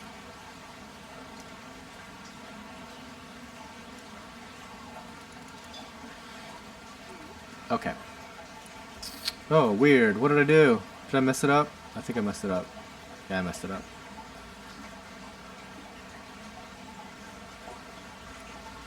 Huh. That's interesting. Good to know. Good to know. Okay. Alright, let's go to number 207. These are Twizzlers. We showed a frag earlier that were this variety. I like how the spell check doesn't know what Twizzler is. That's cute.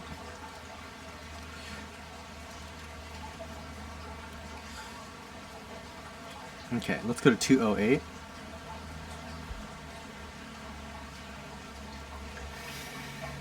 Did Miss Saltwater Tank dip out?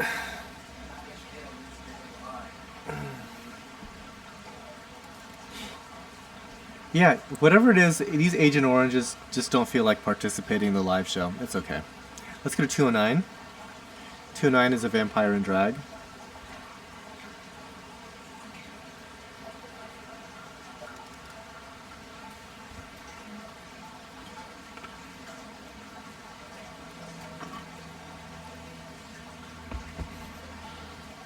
You dip out of what? Okay. I don't know. You were just so quiet. Alright, let's go to 210.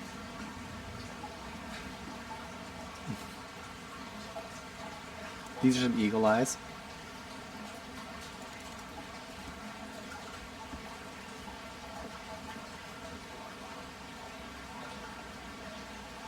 Alright, 211. Alright, Lawson, I'll see you later. Thanks for joining.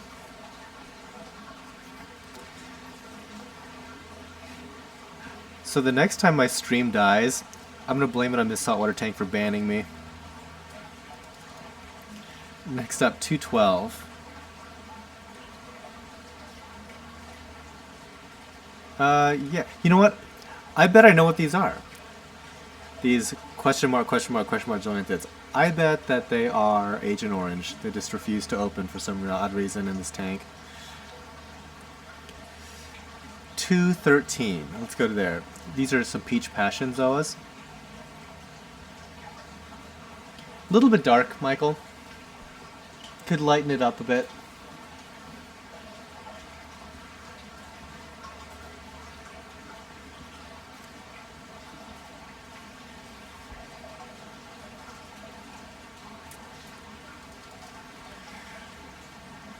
Alright, let's go to 213. These are Fiji Hypercolors. Your voice makes me sleepy. I get that a lot. I get that online. I don't get that in person, but I get that online a lot.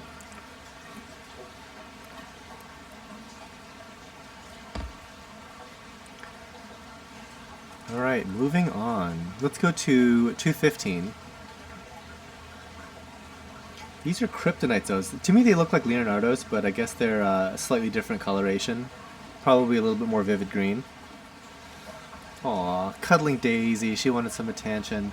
So yeah, I feel like I'm neglecting my cats all the time. Like my cats look at me like I'm like the worst pet owner ever, because I'm always out here at the greenhouse. Like I work 300 feet from my house, and my cats are like seriously neglected or something. All right, let's go to 216. Another mystery zoanthid. Yeah, again, these could be those fire and ice-ish ones that maybe not are fire and ice depending on lighting.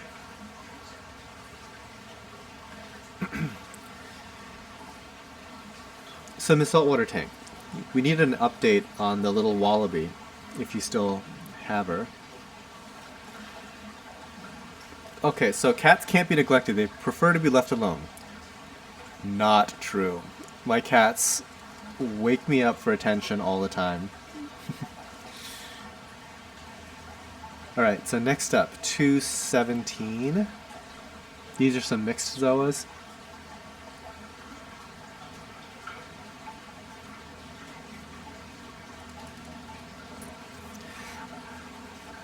Ryan Moeller, the cats are mad because you won't let them taste the fish. I actually was thinking about getting like a toy fish to like that would swim around in their water dish and just let them play with it. But then I read the reviews and I guess like nobody makes good ones. Like you put in a battery and there's like no on-off switch, it just runs until the battery's dead, that sort of thing. I don't want that.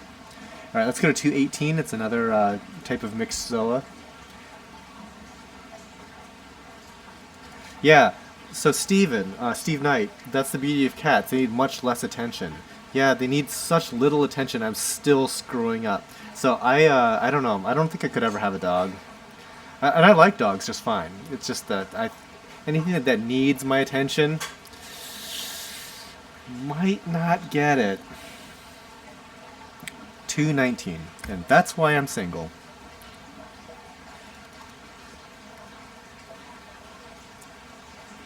It's a him, and he just reached puberty. He keeps trying to mate with my dad. Oh, that's cute.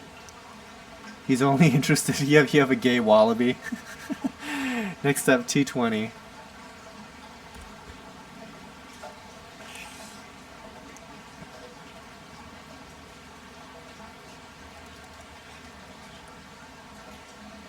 So yeah, it looks. This is kind of a mix too. There's a different polyp in there. Don't know what kind that is though. Okay, number 221. These are some void pallies, quote unquote. Very likely, actually, zoas. The ant can only make corals happy. It's probably true, except I have like a graveyard of skeletons, so. There's that. I can see my next Wallaby update title. My Wallaby is gay. So, okay, there's this meme from Alex Jones, sort of guy. He's really, really, really wacky. Anyway, he has like the funniest quote I've ever heard. It was like, Obama made the frogs gay with chemicals. And another YouTuber turned that into a shirt, and I would absolutely 100% wear an Obama made my frogs gay with chemicals shirt. Because it's just so ridiculous. So I don't know. 220, yes. Okay, so let's go to 223, which should be Fiji rainbow zoas. So yeah, Miss Saltwater Tank, maybe something of the UK government turned your wallabies gay.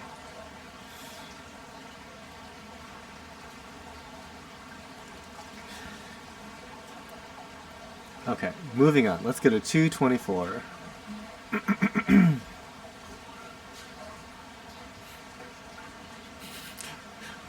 Yeah, see, DTV knows. He's seen the clips.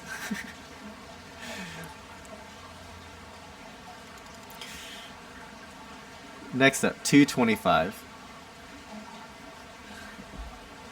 Like, I don't know if there's people that take Alex Jones all that seriously. But like Joe Rogan loves Alex Jones. They're like BFFs or something. Some of the stuff that guy says is just, he can't be serious. He just simply can't be serious. He's like a conspiracy theorist, and I like conspiracy theories. I'm like a conspiracy theory guy, and that guy is like a little bit out there for me.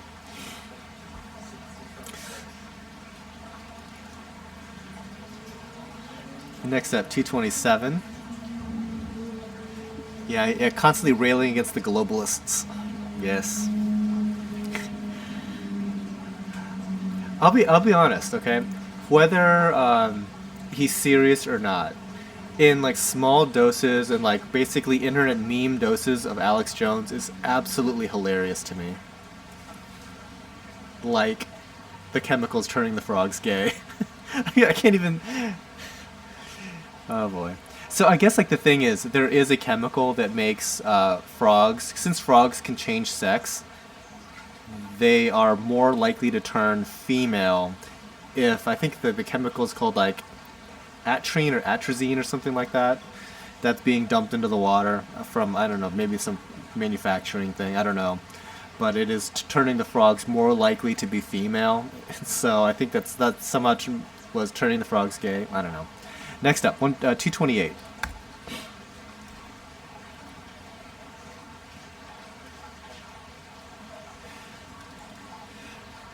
These are the peach. They're like peach agave, but I think that the full name is like peach peppered agave. You can see some other pictures online of those.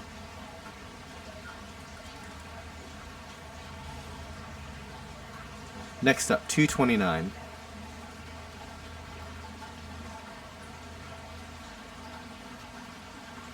Aren't amphibians related to reptiles? Not that close. Not that close. Reptilian aliens from Nibiru. Did they really come up with a name for the presumed ninth planet yet? I think they were talking about it being Nibiru for like a while, but then they actually discovered like a gravitational signature of a ninth planet that's very large and way the heck out there. But I don't think that has a name yet. Next up, 230.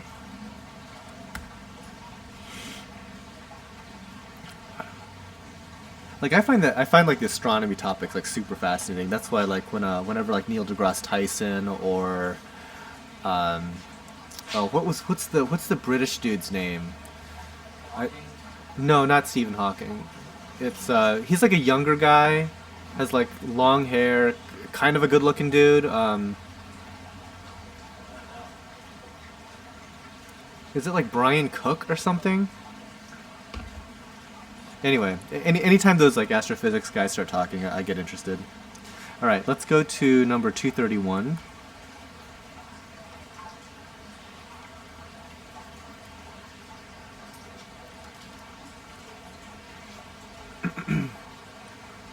These are some red people eaters.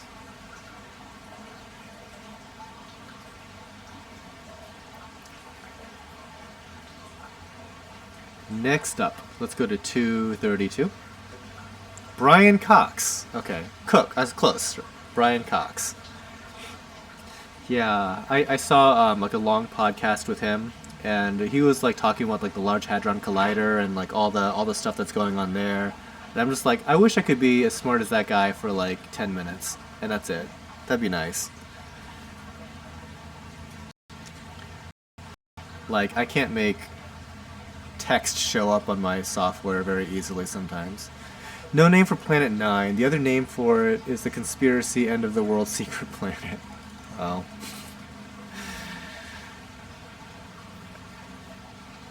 Okay, next at 233, which should be Alpha and Omega Zoas.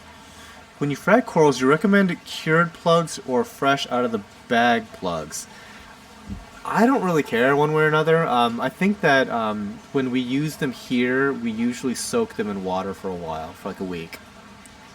Yeah, we soak them. I don't know if they need to be soaked like that because we use ceramic. Maybe they do.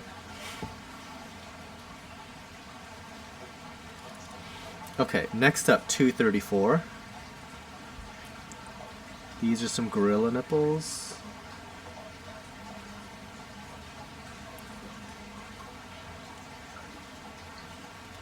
Okay, going on, 235. These are some mixed zoas. Can Brian Cox grow coral? I bet he could. I bet he could. I don't know, like for whatever reason, he's like an interesting personality. Like he's a good on-camera person. Like he's like so chill, and he's kind of not necessarily. I don't know if he's like soft-spoken, but he has like a really relaxing voice while he's talking about astrophysics and stuff. I bet like if you made like a mixtape of just him talking about like the universe, you'd be put to sleep in like the most like restful sleep ever, like every night. All right, let's go to 236. Cupid zoas.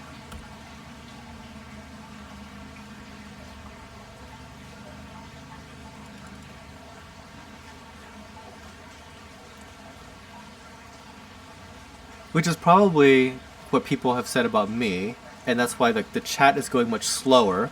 We've been going for about a little over 2 hours now, so I bet like all of the people actually on stream are asleep. Next up, 237. See, I need to like start a gaming channel or something like that where I'm screaming and yelling like a maniac and being like verbally abusive. So I don't know. If I started a gaming channel, A, would you want to watch? And B, what game would you want me to play? Because I currently play nothing except for like Clash of Clans on my phone, which I'm sure you don't want to watch me play. So I'm kind of curious, what games out there would you want to see on a gaming channel? Next up, 238. These are Rastas.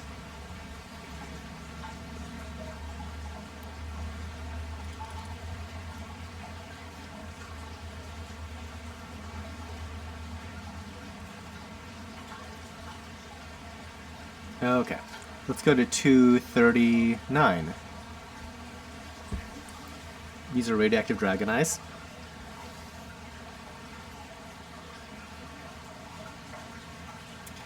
Ryan Moeller, gorilla nipples. I lost it on that one. Yeah, there are some dumb names for stuff out there. Next up, 240. Kryptonite Zoas. Yeah, we saw these earlier. Kryptonite Zoas. Elite Dangerous. I've not played that. Mortal Kombat. Haven't played that. Overwatch. Okay, so I have I right now you're currently seeing like all of this on a Mac, and Overwatch didn't make or Blizzard didn't make Overwatch for the Mac because their Macs are like super underpowered now. Let's see. What's your clan? Make one called the Coral Clan. I don't know. I got booted from my last clan, so I don't know what my current clan is called. Elite Warriors.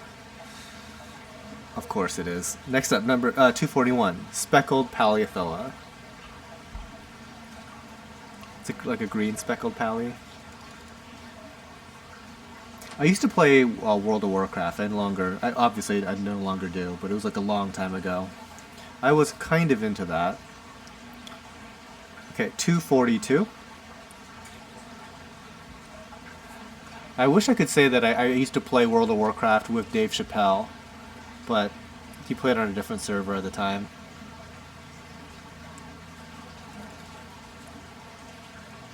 So you guys probably don't know this, but Dave Chappelle is he's like a very famous, very funny comedian, but he lives in Ohio in like some little farm outside of Dayton. And he used to play World of Warcraft when I played. Okay, next up, 243. These are radioactive dragon Zoas.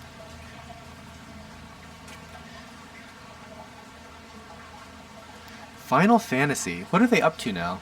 Are they remaking old ones or are they making new ones now? The last Final Fantasy game I played was like Final Fantasy VII way back in the 90s.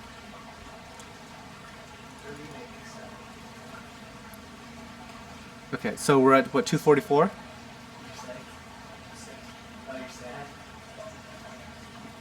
Okay, let's go to 244. Okay. Resident Evil 7. You could go hysterical on that one. I heard good things about Resident Evil 7. Were you addicted when you played World of Warcraft? Yes, I was addicted. When I played World of Warcraft, I played 40 hours a week while working part-time and going to law school.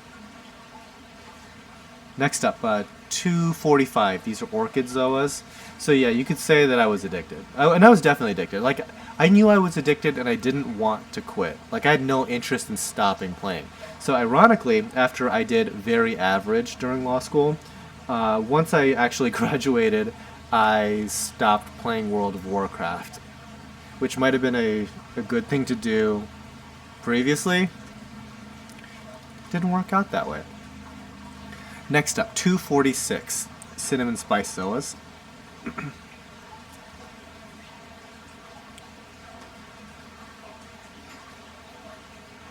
I really like playing Final Fantasy, and they're up to 15 now, I guess. And I heard that they're making a Final Fantasy VII remake. I heard about that, where they're fixing all the graphics from the 90s.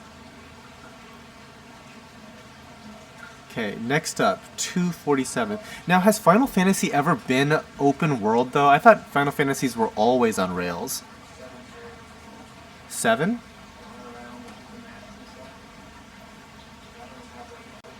I guess so. You could fly around on the ship. Yeah, that's true. I forgot about that.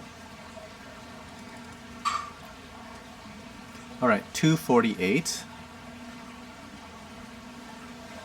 is going to be some green peppered agaves.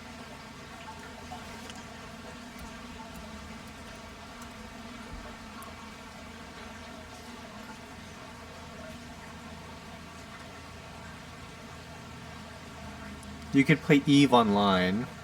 I heard EVE Online is like crazy sauce. Like how there's like these giant like Russian confederations that like are very very serious about the game. Excuse me. Okay, let's go to 249. So this is kind of old school, but for all those Final Fantasy guys, have you ever played Final Fantasy Tactics back in the 90s? I liked Final Fantasy Tactics.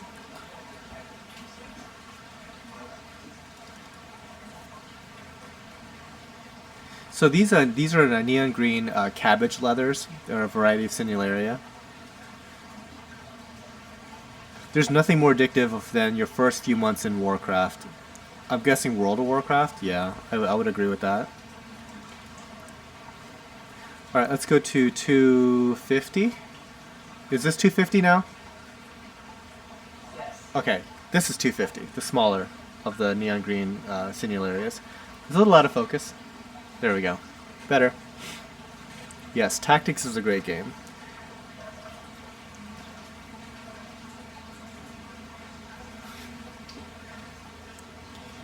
Alright, let's go to 251. It's a neon green Nefthia.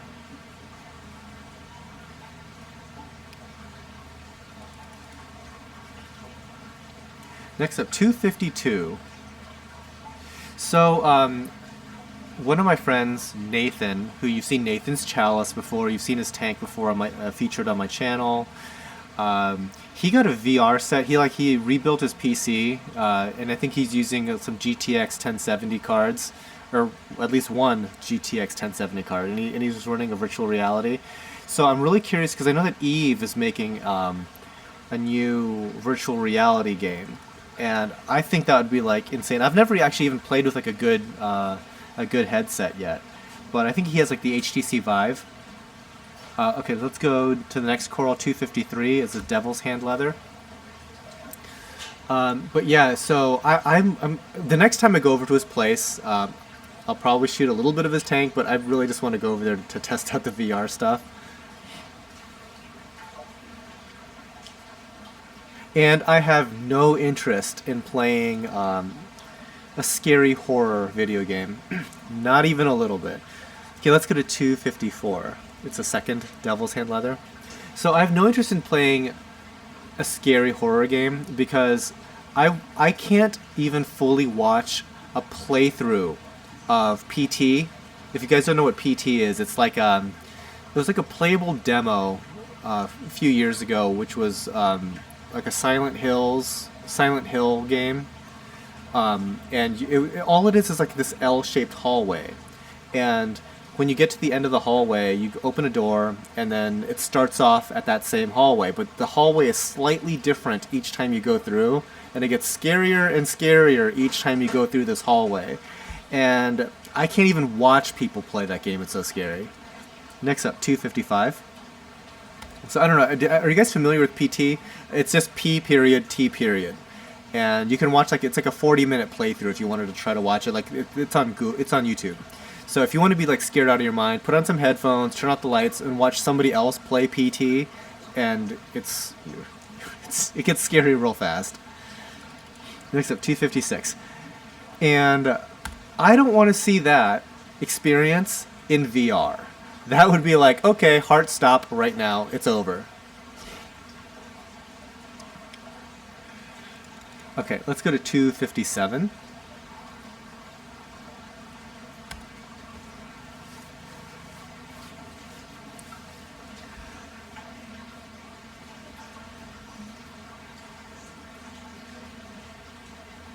You want to tell Than about Slender Man? That's the movie, right? Slender Man is a movie? Oh, is it an internet thing? Oh, okay. Is that the stair game? I don't know if there's a stair. It's like a hallway. Okay. Next up, 258, Green Spartan. So we have a bunch of these that we're clearing out. I've mentioned that before. Still have a lot. Losing my voice. Good thing this show's almost over. Right, 259. It's Ultra Leptoceras.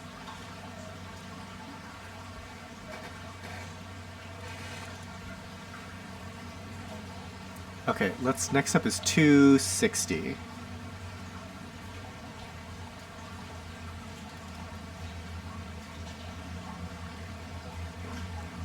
And we saved some pretty interesting corals for the last year. So let's go ahead to 261, which is a green pinwheel micromusa. So we didn't really get a chance to talk about this a lot since this is the first one to show up, but these used to be called acan lords. They're now reclassified as micromusa lords.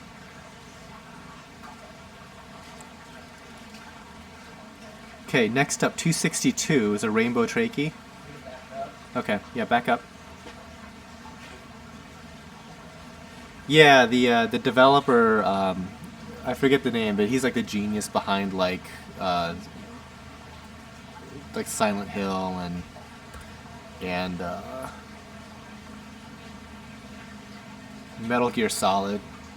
He jumped ship, so they never finished it or anything. But like, just that playable demo was getting awards at the end of the year.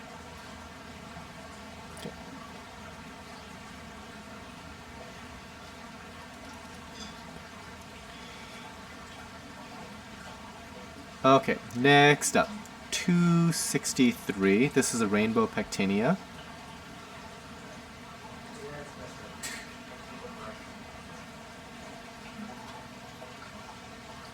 Allison Road, don't know what that is.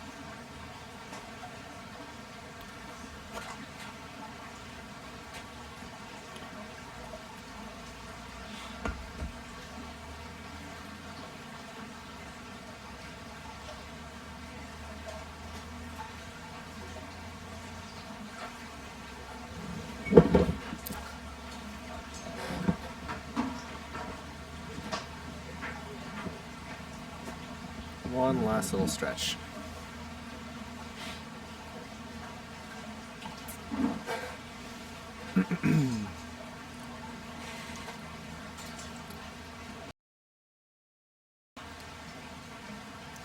Are you shining the flashlight on that one?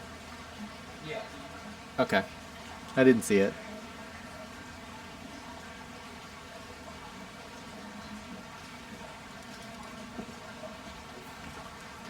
Okay, next up, 164 is an Aussie Elegance.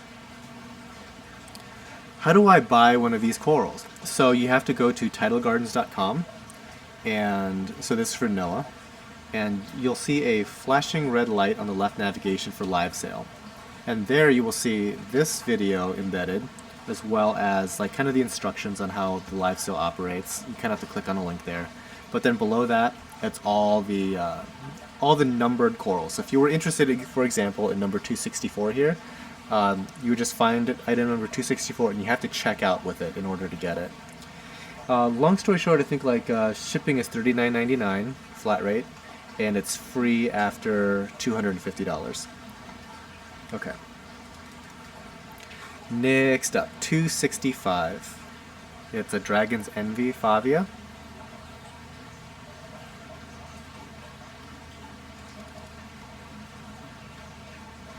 So there's Dragon Souls and Dragon's Envy. You may have heard of those.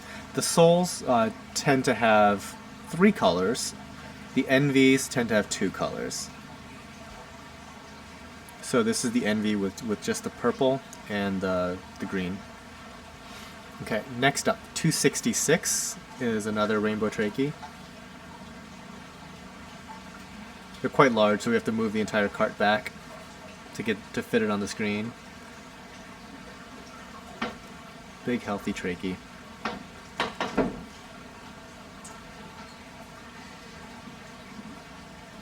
And they get quite large. They're about like 6-7 inches when fully expanded.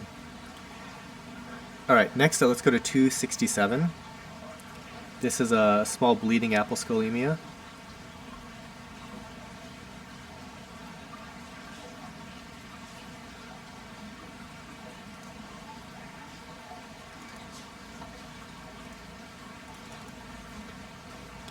All right, next up is 268. Hopefully this guy stayed put.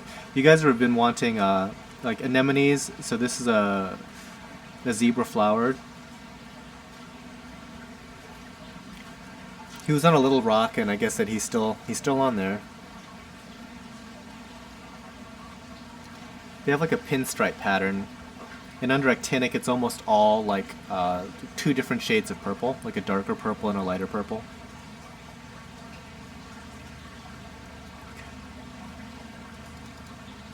We've made really good time, considering that we'll probably be done in about 2 hours and 30 minutes. Not too bad. All right, 269 are Astorina snails. We're not going to show them to you here, but we have a bunch of them, and they're 75 cents each. So if you needed like a quick little boost to your cleaner crew, there you go. They're usually like $1.25, so it's a bit of a discount. And finally, Than, would you propagate the Scully trachea? No, I wouldn't. Unfortunately, those wouldn't do too well. Okay. And lastly, we have item number 270. So these are some. I'll just show you. So this is it's kind of a stock video that we have here, that of they're not rose bubble tips. They're like the multicolored bubble tip. They're kind of more orange and green rather than red and blue. So we've got a few of these, 20 available at $50. Usually they're $75 on the website. So if you guys were looking for some bubble tips, here you go. All right, that pretty much does it for the show. We made it. Despite all manner of goofiness, we did get by. So for the first few, we didn't have labels, unfortunately, but hopefully you guys can navigate that without the actual coral labels. But we did a workaround. We smart. We went to college, I think. So anyway, I hope you guys enjoy the rest of your weekend. Thanks again for joining. Thanks again to the Patreon crowd. I'd put your names up, but unfortunately all the text is not working. So we'll have to do something better for next show. Yeah, so hope everybody had some fun. And like I said before, the live show goes on the sale itself will be available for at least 72 hours. We'll probably start taking stuff down right around Wednesday. And we'll try to get most things packed up and shipped out Monday for delivery Tuesday.